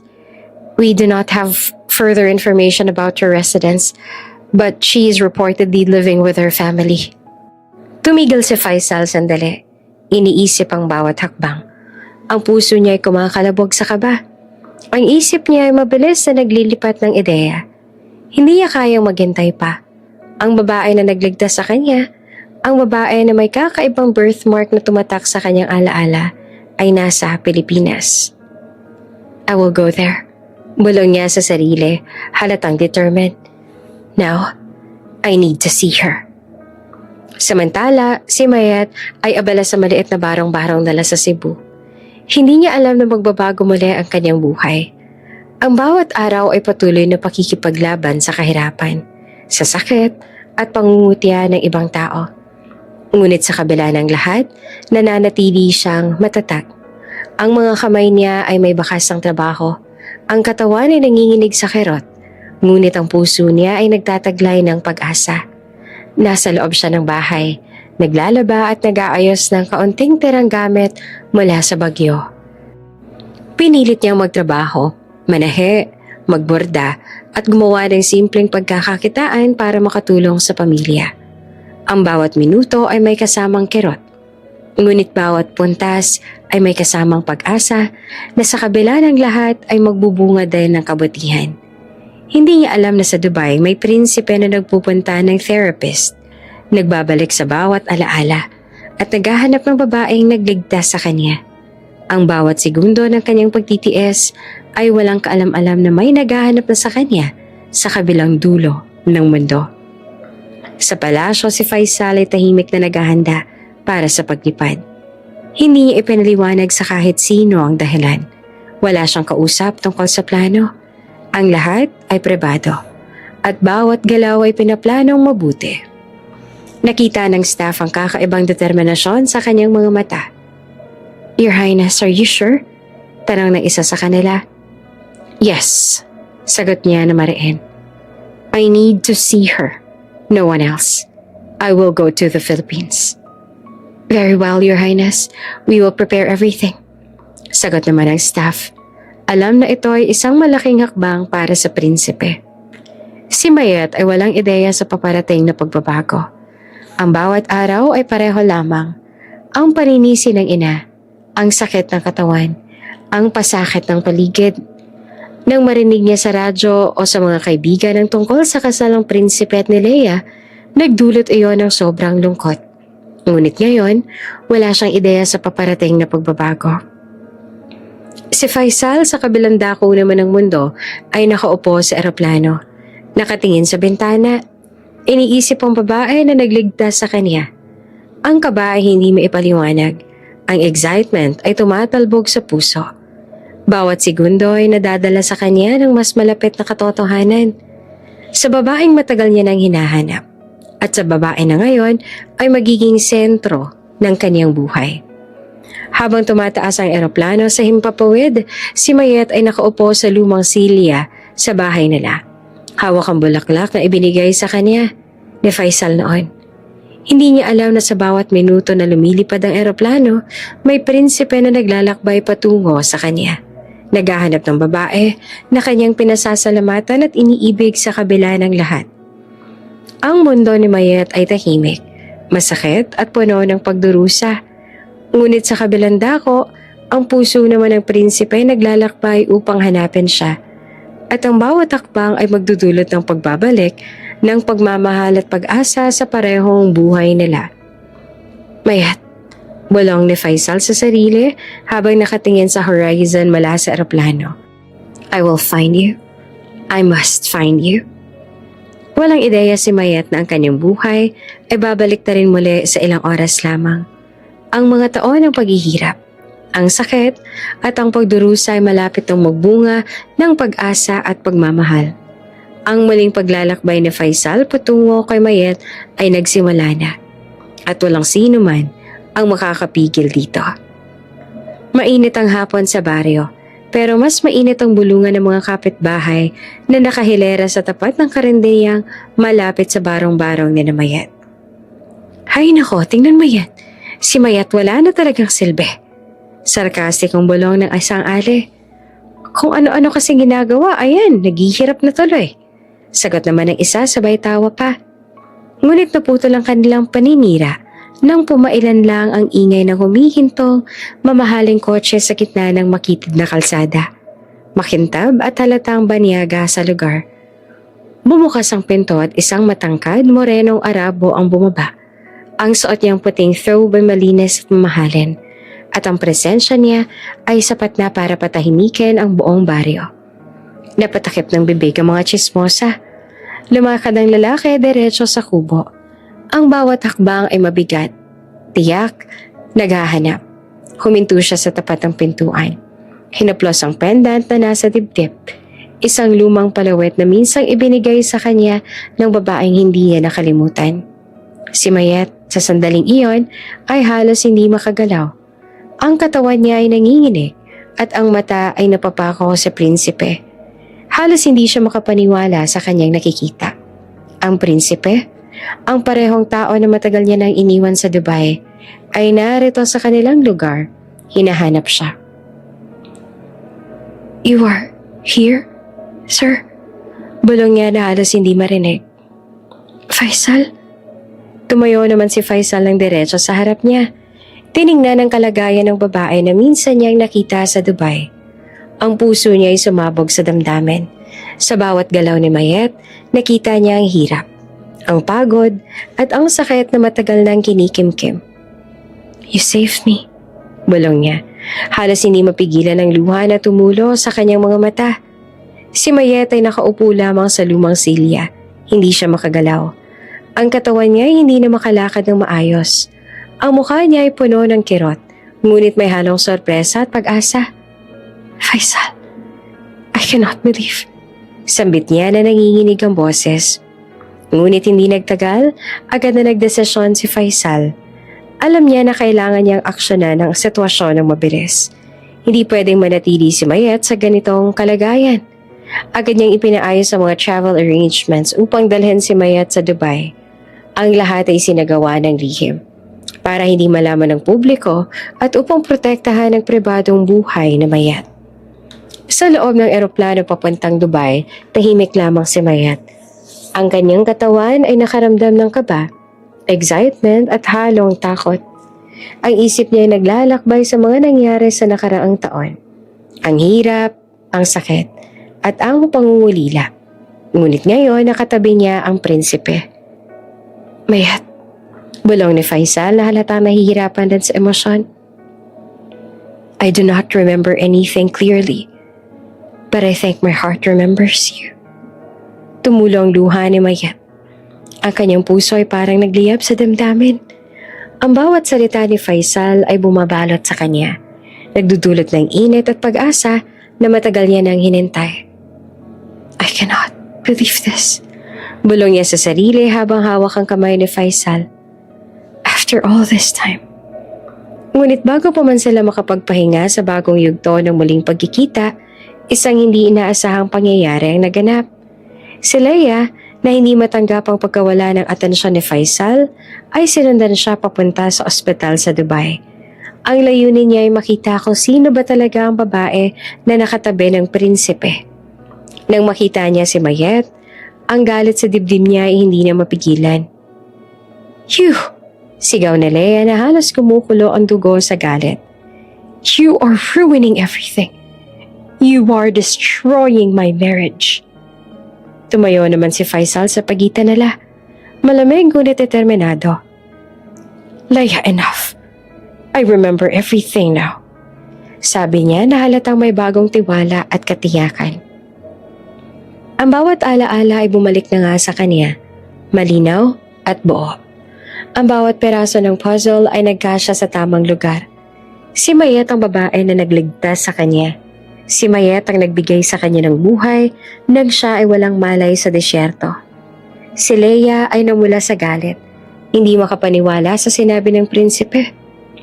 No, that is impossible. Sigaw niya na nanginginig pa sa galit. I saved you. Stop with this nonsense, Leia. Mariin ngunit kalmadong sabi ni Faisal. I remember everything. You lied. You took credit for something you did not do. You misled everyone. But now, the truth is clear. Mayet saved me, and I owe my life to her. Nagpatuloy si Faisal sa pagtalakay ng mga hakbang. Everything the palace gave you, all the wealth, the privileges, they are no longer yours. Our marriage will be divorced and you are to be deported. You are no longer welcome here. This is the consequence of your lies and deception.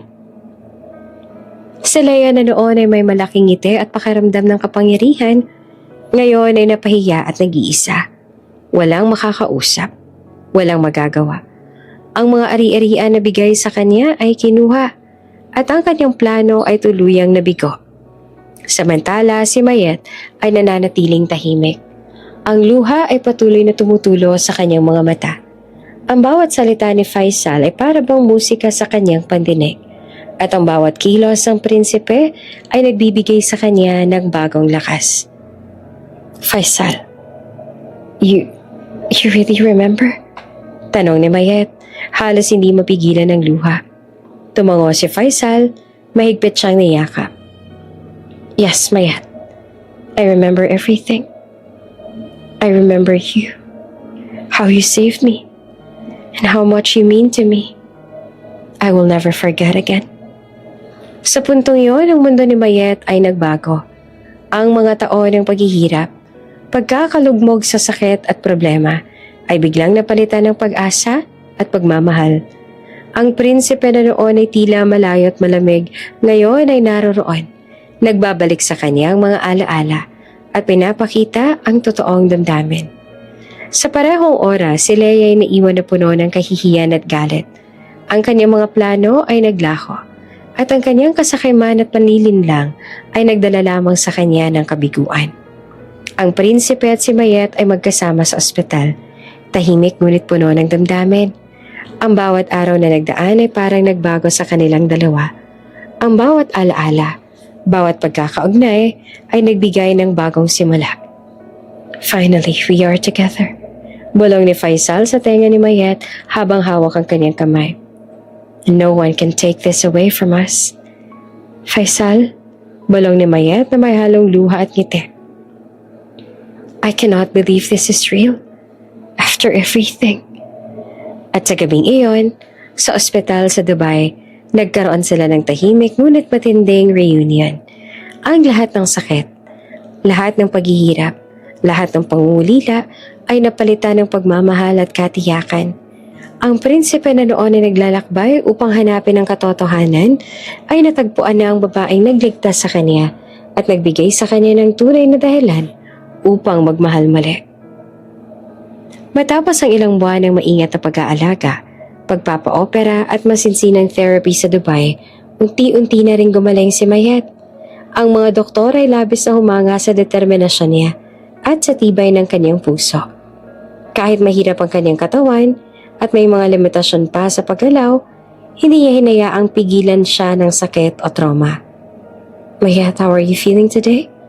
Tanong ni Faisal sa kanya isang umaga habang nakaupo siya sa tabi ng kama. Hawak ang kamay ng babae. Better? Much better. Faisal. Sagot ni Mayet na may ngiti naman sa labi. I can move more now. I can walk a little bit with the support of the cane. Ngumiti naman si Faisal, hindi mapigilan ang tuwa at saya. I'm so proud of you. You are stronger than you think. And soon, you will walk freely again. Thanks to you. Balong ni Mayet na naiiyak ng bahagya. You never left me. You believed in me. Even when everything was difficult, you never gave up. Si Faisal ay nakatingin lamang sa kanya, may halong pagmamahal at pagkamangha. I will never leave you, Mayet. You saved me once, and now I will be here to protect you, to love you always. Habang lumilipas sa mga araw, unti-unting bumabalik ang kalakasan ni Mayet. Ang bawat hakbang, kahit pamabagal at may kasamang kirot, ay nagdudulot ng bagong pag-asa. Ang bawat ngiti ni Faisal sa kanya ay nagdadala ng lakas at tibay. Sa palasyo, inihanda ng lahat para sa isang espesyal na okasyon. Ang lahat ng empleyado mula sa mga yaya hanggang sa mga tagapaglinis ay abala sa paghahanda ng mga bulaklak, dekorasyon at handa para sa seremonya. Ang bawat sulok ng palasyo ay nagniningning, puno ng saya at kasiyahan. Isang hapon habang tinitingnan ni Faisal ang mga handa sa garden, lumapit si Mayet. Hawak ang kanyang bagong cane.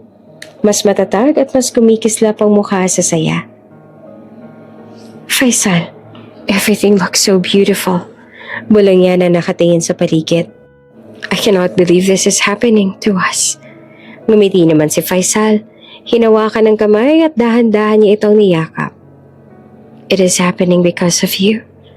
You endured so much, and you never gave up. Now, we will celebrate our love, our journey, and our future together. Faisal, walong ni Mayet na nanginginig ang boses sa dami ng emosyon. I am so happy I cannot describe how thankful I am.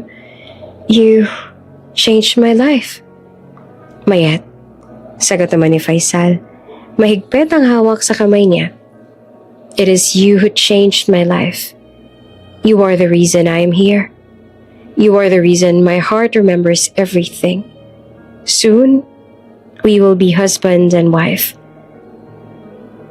And I will spend the rest of my life making you happy. Ang mga araw bago ang kasal ay abala ngunit puno ng kagalakan. Si Mayet ay sinanay muli upang makalakad ng maayos. May kasamang therapist at mga espesyal na ehersisyo, kahit na minsan ay pagod at nangihina. Hindi niya hinayaang mawala ang determinasyon. Sa bawat hakbang, si Faisal ay nariyan, nagbibigay ng lakas at pag-asa. Sa kabilang banda, si Faisal ay abala rin sa paghahanda para sa kasal. Tila bawat detalye ay mahalaga para sa kanya, mula sa bulaklak hanggang sa seremonya. Ngunit sa kabila ng lahat, ang kanyang isip ay nakatutok lamang sa babae sa harap niya. Ang bawat galaw, bawat ngiti ni Mayet ay nagpapabilis ng tibok ng kanyang puso. Are you ready, Mayet? Tanong niya isang gabi habang naglalakad sila sa terrace ng palasyo. Ang buwan ay sumisilip sa kanilang paligid, nagdadala ng liwanag at katahimikan. Yes, I think so. Sagot ni Mayet at bahagyang nanginginig sa excitement at kaba. But Faisal, I'm still nervous. Do not be. Sagot naman ni Faisal. Hawak ang kanyang kamay, tiningnan siya sa mata. I will be there with you every step of the way, and nothing will scare you as long as I am by your side. Thank you, Faisal. Bulong niya at ang mga luha sa mata ay hindi mapigilan. I cannot wait to be with you officially, to be your wife. Ang araw ng kasal ay dumating. Ang palasyo ay puno ng mga bulaklak, eleganteng dekorasyon at napakaraming bisita mula sa mga diplomat hanggang sa mga kaibigan at pamilya. Si Mayet ay nakasuot ng puting gown na simple ngunit napakaganda. Ang buhok ay maayos na nakatali at ang mukha ay kumikislap sa kaligayahan. Si Faisal naman ay nakasuot ng tradisyonal na kasuotan ng prinsipe, elegante at may halong karisma. Ngunit ang mga mata niya ay nakatuon lamang kay Mayet. Ang mundo niya ay tila umiikot lamang sa babae sa harap niya. Sa wakas, ito na ang simula ng habang buhay nilang pagsasama. Habang papalapit si Mayet sa kanya, ang bawat hakbang ay puno ng pag-asa at pagmamahal. Ang bawat mata ay nakatutok sa kanya. Ngunit ang tanging naririnig niya ay ang tibok ng puso ni Faisal na parang tumutugma sa kanyang sariling tibok. Mayet, bulong ni Faisal na makalapit siya. You look beautiful. Tumango naman si Mayet, nangingiti sa napakagandang lalaki sa harap niya. Faisal, I cannot believe this. I cannot believe this is real. I'm here with you. Yes, this is real. Sagot ni Faisal, halatang may halong saya at pag-ibig. And soon, you will be my wife. And I will spend every day making you happy.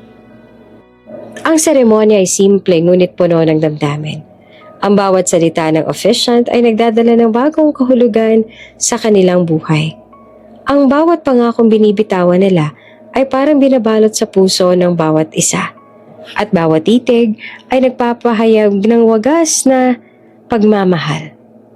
Faisal, bulong ni Mayet habang hawak ang kamay niya.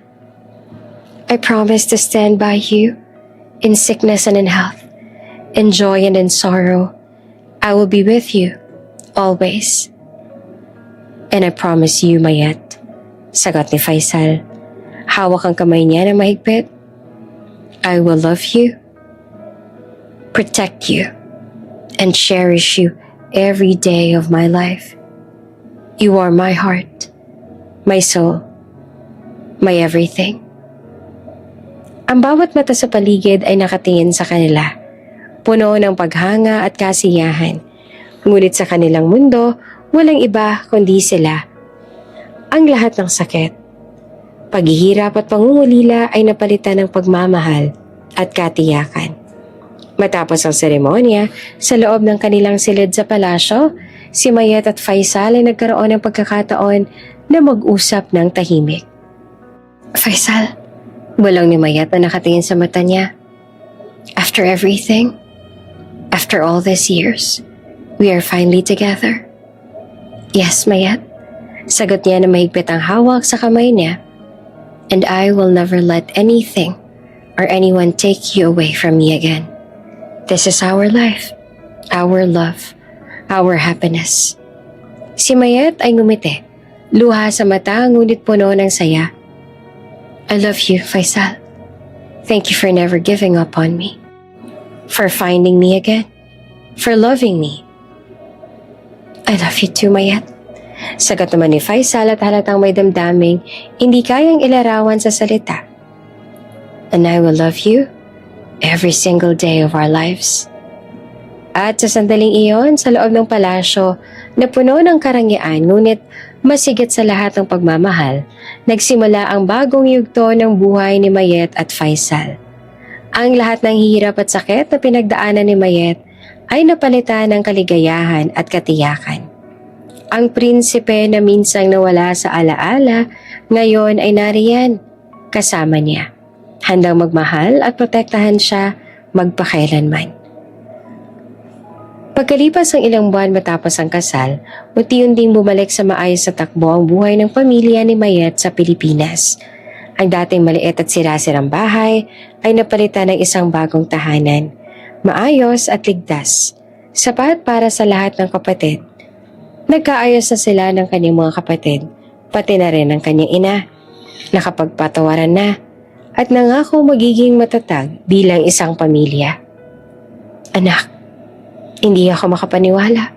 Sambit ng ina ni Mayet habang tinitingnan ang bagong bahay nila. Parang panaginip ko ang lahat ng nangyayari sa atin. Inay, sagot ni Mayet. Ngumiti habang hawak-hawak ang kamay ng ina. Hindi ko to ginagawa ng mag-isa. Binigyan ako ng Diyos ng lakas at nagtulungan ho tayong lahat. Kaya ngayon maayos na tayo. Komportable at wala ng hirap. Ang mga kapatid ni Mayet ay masayang nakikibahagi rin. Ang mga panganay nagkaroon ng sariling trabaho at maliit na negosyo. Kahit simple, nakatutulong sila sa pamilya. Ang mas batang kapatid ay nakapag-aral muli. Ang bawat araw ay puno ng pag-asa at saya. Hindi lamang ang pamilya ang umayos, kundi pati na rin ang sarili ni Mayet. Matapos makalakad ang tuluyan at makabawi sa pangmatagalang sakit, si Mayet ay naging inspirasyon sa maraming kababaihan sa kanilang komunidad. Hindi dahil sa asawa niya na prinsipe, kundi dahil sa kabaitan, sipag at dedikasyon sa pagtulong sa kapwa. Mayet, sabi ng isang kapitbahay na dati nandilibak sa kanya, ang galing mo talaga. Hindi lang dahil sa asawa mo, kundi sa kung paano mo tinulungan ng iba. Ngumiti si Mayet na mapagkumbaba. Ginagawa ko lang nararapat. Lahat tayo may magagawa. May mga kailangang tulungan. May mga taong aalagaan. Kaya dapat ay laging mabuti ang ating puso. Dahil sa kanyang dedikasyon, nagkaroon siya ng sariling foundation na tumutulong sa mga kababaihan at mga batang nangangailangan. May mga programa silang pang-edukasyon, pangkalusugan at kabuhayan. Ang kanyang pangalan na naging simbolo ng kabutihan at inspirasyon. Faisal, I cannot believe this. Bulong ni Mayet isang araw habang magkasama silang nag-ikot sa ospital kung saan nagkaroon sila ng program para sa mga batang mahihirap. From all the hardships, we are able to help so many people. Si Faisal ay nakangiti, hawak ang kamay ni Mama. At ang mga mata niya ay puno ng pagmamalaki. I am proud of you, Mayet. You're an angel. Not because of who you are married to, but because of who you are. Faisal, bulong ni Mayet, nangingiti habang bahagyang hawak at namumulang pisngi. I just want to do something good for the others. I want to give back. Lumipas sa mga buwan at ang kanilang buhay ay puno na ng saya at pagmamahalan. Ngunit may isang espesyal na araw na nakaantabay, ang kaarawan ni Faisal. Si Mayet ay abala sa paghahanda ng sorpresa para sa kanya. Alam niya kung gaanong kahalaga sa prinsipe ang mga simpleng bagay na may damdamin. Ngunit ang sorpresa niya ay hindi lamang simpleng regalo o handa. May malaking lihim siyang tinatago. Sa mismong umaga ng kaarawan ni Faisal, nang magising siya ay makita niyang maliit na kahon sa tabi ng kama. Nakasulat sa kahon, sa malumanay na sulat ni Mayet. For you, my love. Binuksan niya ang kahon at natagpuan ng isang maliit na pares ng baby shoes. Napakaliit at napakasimple. Napatingin siya kay Mayet. Halos hindi siya makapaniwala. Mayet, what's this? Tanong niya na nanginginig ang boses. Halatang naguguluhan at napapaiyak. Ngumiti si Mayet at bahagyang lumapit sa kanya. Hawak ang kamay niya. Faisal, I have something to tell you. Something special. Mayet, bulong ni Faisal na nag-aalala. What is it? Huminga ng malalim si Mayet at ang mga mata ay kumikislap sa saya. Faisal, I am pregnant. Tahimik ang silid sa sandaling iyon. Ang bawat salita ay tila bumabalot sa kanila, nagdudulot ng kakaibang init at ligaya sa puso nila. Pregnant. Ulit ni Faisal na halos hindi makapaniwala. Ang mga mata niya ay lumiliwanag at ang mga labi bahagyang nakangiti sa labis sa saya. We are going to have a child.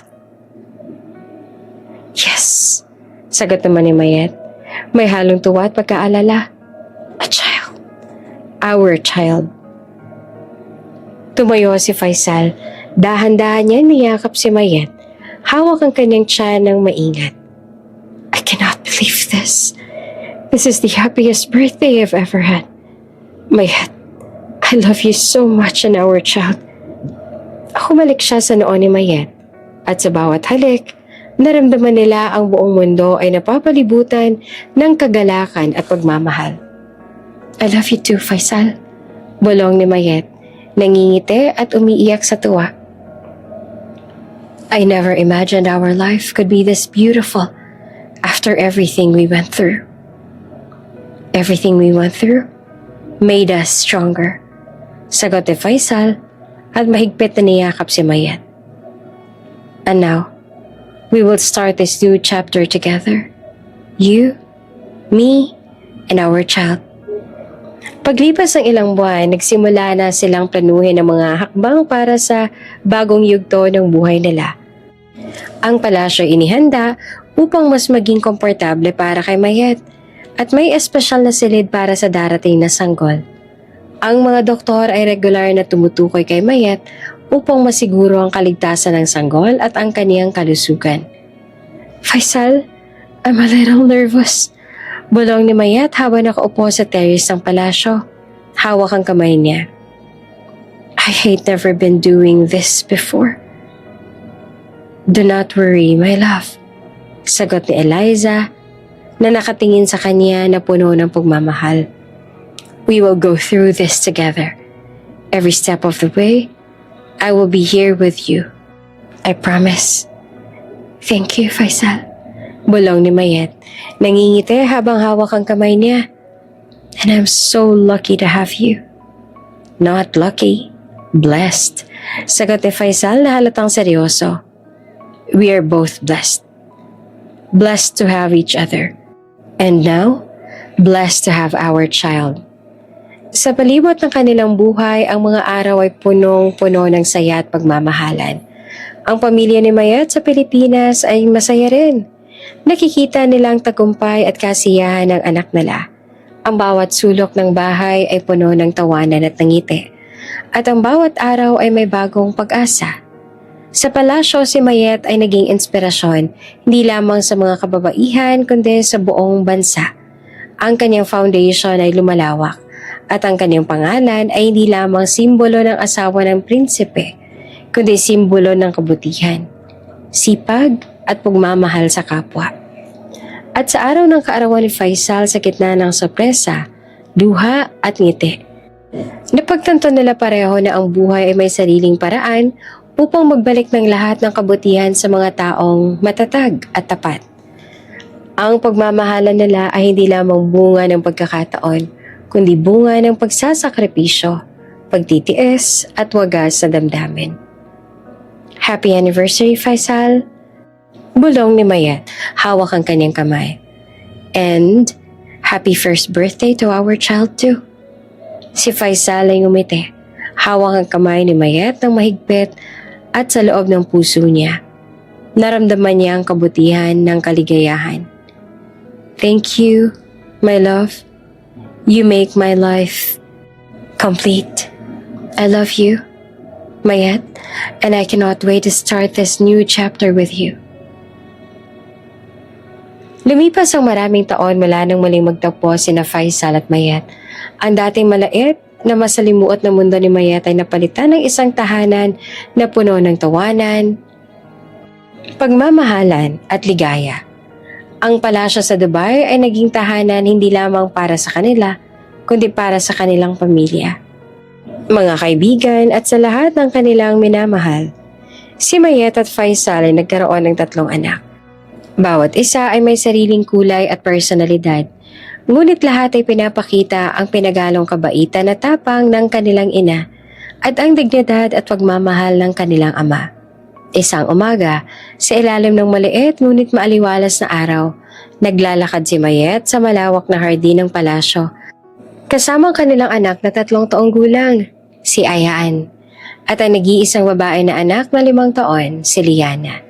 Ang kanilang panganay na lalaki, si Zane, ay naglalaro sa damuhan sa malayo, hawak ang bola, at tinatawanan ng bawat galaw niya. "Mommy!" Tawag na Liana na tumakbo papalapit sa ina. "Look, I planted flowers for you and Daddy." Ngumiti naman si Mayet, tinapik ang ulo ng anak. "These are beautiful, my love. Thank you for helping the garden grow." Si Faisal ay nakatayo sa veranda, nakatingin sa kanyang pamilya. Ang mga mata niya ay puno ng pagmamahal at pasasalamat.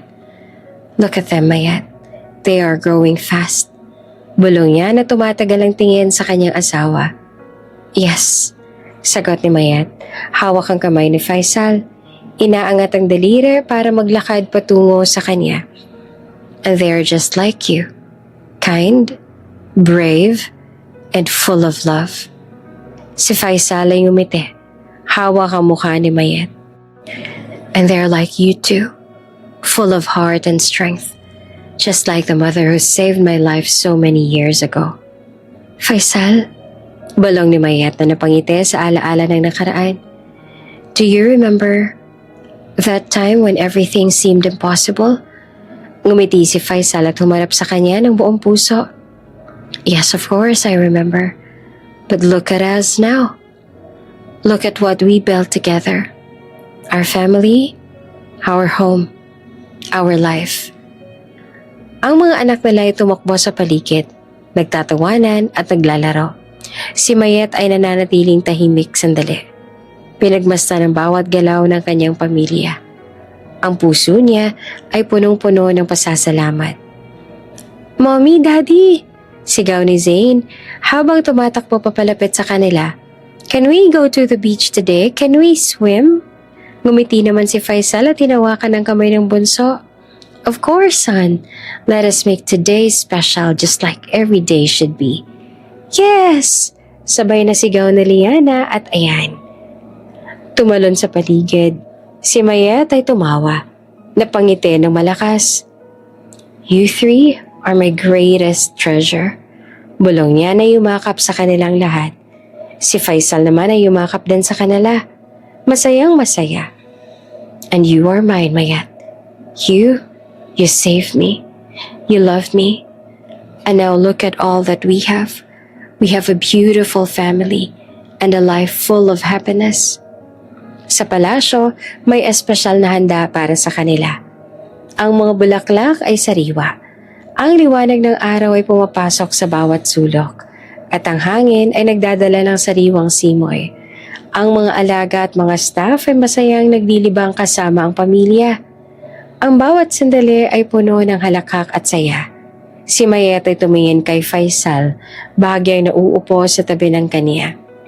"Faisal, do you think we could ever have imagined this life when we first met?" Ngumiti si Faisal, tinapik ang kamay niya. "No, Mayet. I could never have imagined this. But it is better than I ever dreamed. You made my life complete." "Faisal," balong ni Mayet na halatang may luha sa mata, ngunit hindi sa lungkot. "I love you. Thank you for never leaving me. For loving me despite everything." "I love you too, Mayet." Sagot ni Faisal na hinawakan ang mukha niya at tumingin sa mga mata ni Mayet. "And I will love you forever. Nothing in this world could ever change that." Ang araw ay unti-unting lumubog, pinapawi ang init ng tanghali at nagdadala ng mga pilak na liwanag sa hardin. Ang pamilya ay naglalakad sa gilid ng fountain, hawak-hawak ang isa't isa. Habang ang mga anak ay tumatawa at naglalaro sa paligid. Si Mayet ay tumigil sandali at tumingin sa malawak na disyerto sa likod ng palasyo. "You know," bulong niya sa asawa, I never thought my life would be like this. From the hardship we faced, to losing and finding each other, to now, having all of this. Ngumiti si Faisal, tinapik ang kamay niya. Yes, every challenge we faced made us stronger. Every tear, every pain brought us here. And now, we are not only surviving, we are truly living. Si Mayet ay tumango, napapangiti, at nilinga ang kanyang mga anak na masayang tumatalon sa damuhan. Our family is our greatest blessing. And our love, dagdag ni Faisal na dahan-dahan niyakap siya mula sa likod. It has grown, it has endured, and it will come to guide us through everything. Sa pagtatapos ng araw, habang ang araw ay halos lumulubog sa likod ng palasyo, ang pamilya ay nagtipon sa veranda. Ang hangin ay malamig at sariwa. Ang mga bulaklak ay kumikislap sa ilalim ng liwanag ng araw. At ang mga tawa ng mga bata ay punong-puno ng kasiyahan. Si Mayet ay nakaupo sa kandungan ni Faisal, hawak ang kanyang kamay. Faisal, I feel complete. Bulong niya. All of this, all of you, all of us. I feel complete too, Mayet. Sagot naman ni Faisal. Ngumitit hinawakan ang kanyang mukha. Because of you, I remember the true meaning of love, of family, of life. Sa tabi nila ang tatlong bata ay naglalaro ng masaya. Bawat isa ay may sariling ngiti at personalidad. Ngunit lahat ay puno ng pagmamahal at saya. Ang tanawin ay parang isang larawan ng perpektong pamilya. Puno ng warmth, ligaya, at pagmamahal na walang hanggan. Ang gabi ay dahan-dahang dumating. At sa ilalim ng maliwanag na buwan at bituin, si Mayet at Faisal ay naglakad sa hardin kasama ang kanilang mga anak. Hawak ang bawat kamay at pinagmamasa ng mundo na puno ng pag-asa at pagmamahal. Ang kanilang kwento mula sa hirap, sakit, pagkakalayo hanggang sa muling pagkikita at pag-ibig na wagas ay nagbunga ng isang buhay na puno ng kaligayahan at kasiyahan. Ang prinsipe at ang babaeng minsang nawala sa kanya, ngayon ay magkasama na at puno ng pagmamahalan, pamilya at isang buhay na mas makulay kesa sa kanilang inakala noon. Sa bawat tawa ng kanilang mga anak, sa bawat yakap at halik, at sa bawat titig na puno ng pagmamahal sa isa't isa, malinaw na ang kanilang buhay ay naging isang kwento ng tagumpay, wagas na pagmamahal at walang katapusang kaligayahan. At sa ilalim ng mga bituin, si Mayet at Faisal ay nagtanong sa isa't isa. Faisal, bulong ni Mayet na nakatingin sa kanyang asawa. Are we really this happy? Ngumiti naman si Faisal, hinawakan ng kanyang kamay. Yes, Mayet, this is happiness, and it will only grow stronger every day. We are together, forever. At sa gabing iyon, sa gitna ng tawa, pagmamahal at tiwanag ng kanilang tahanan, nagtatapos ang kanilang kabanata at nagsisimula ang walang katapusang kwento ng kanilang buhay, magkasama, puno ng pagmamahal at kaligayahan.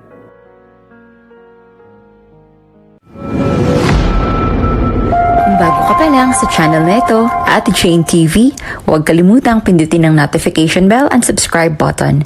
Sana po hindi naman malaking abala sa inyo ang pagpindot ng subscribe button dahil ang kapalit po nito ay ang pagsuporta para makapag-produce ng mga libreng stories sa mga channels ni Ate Jane. Maraming salamat!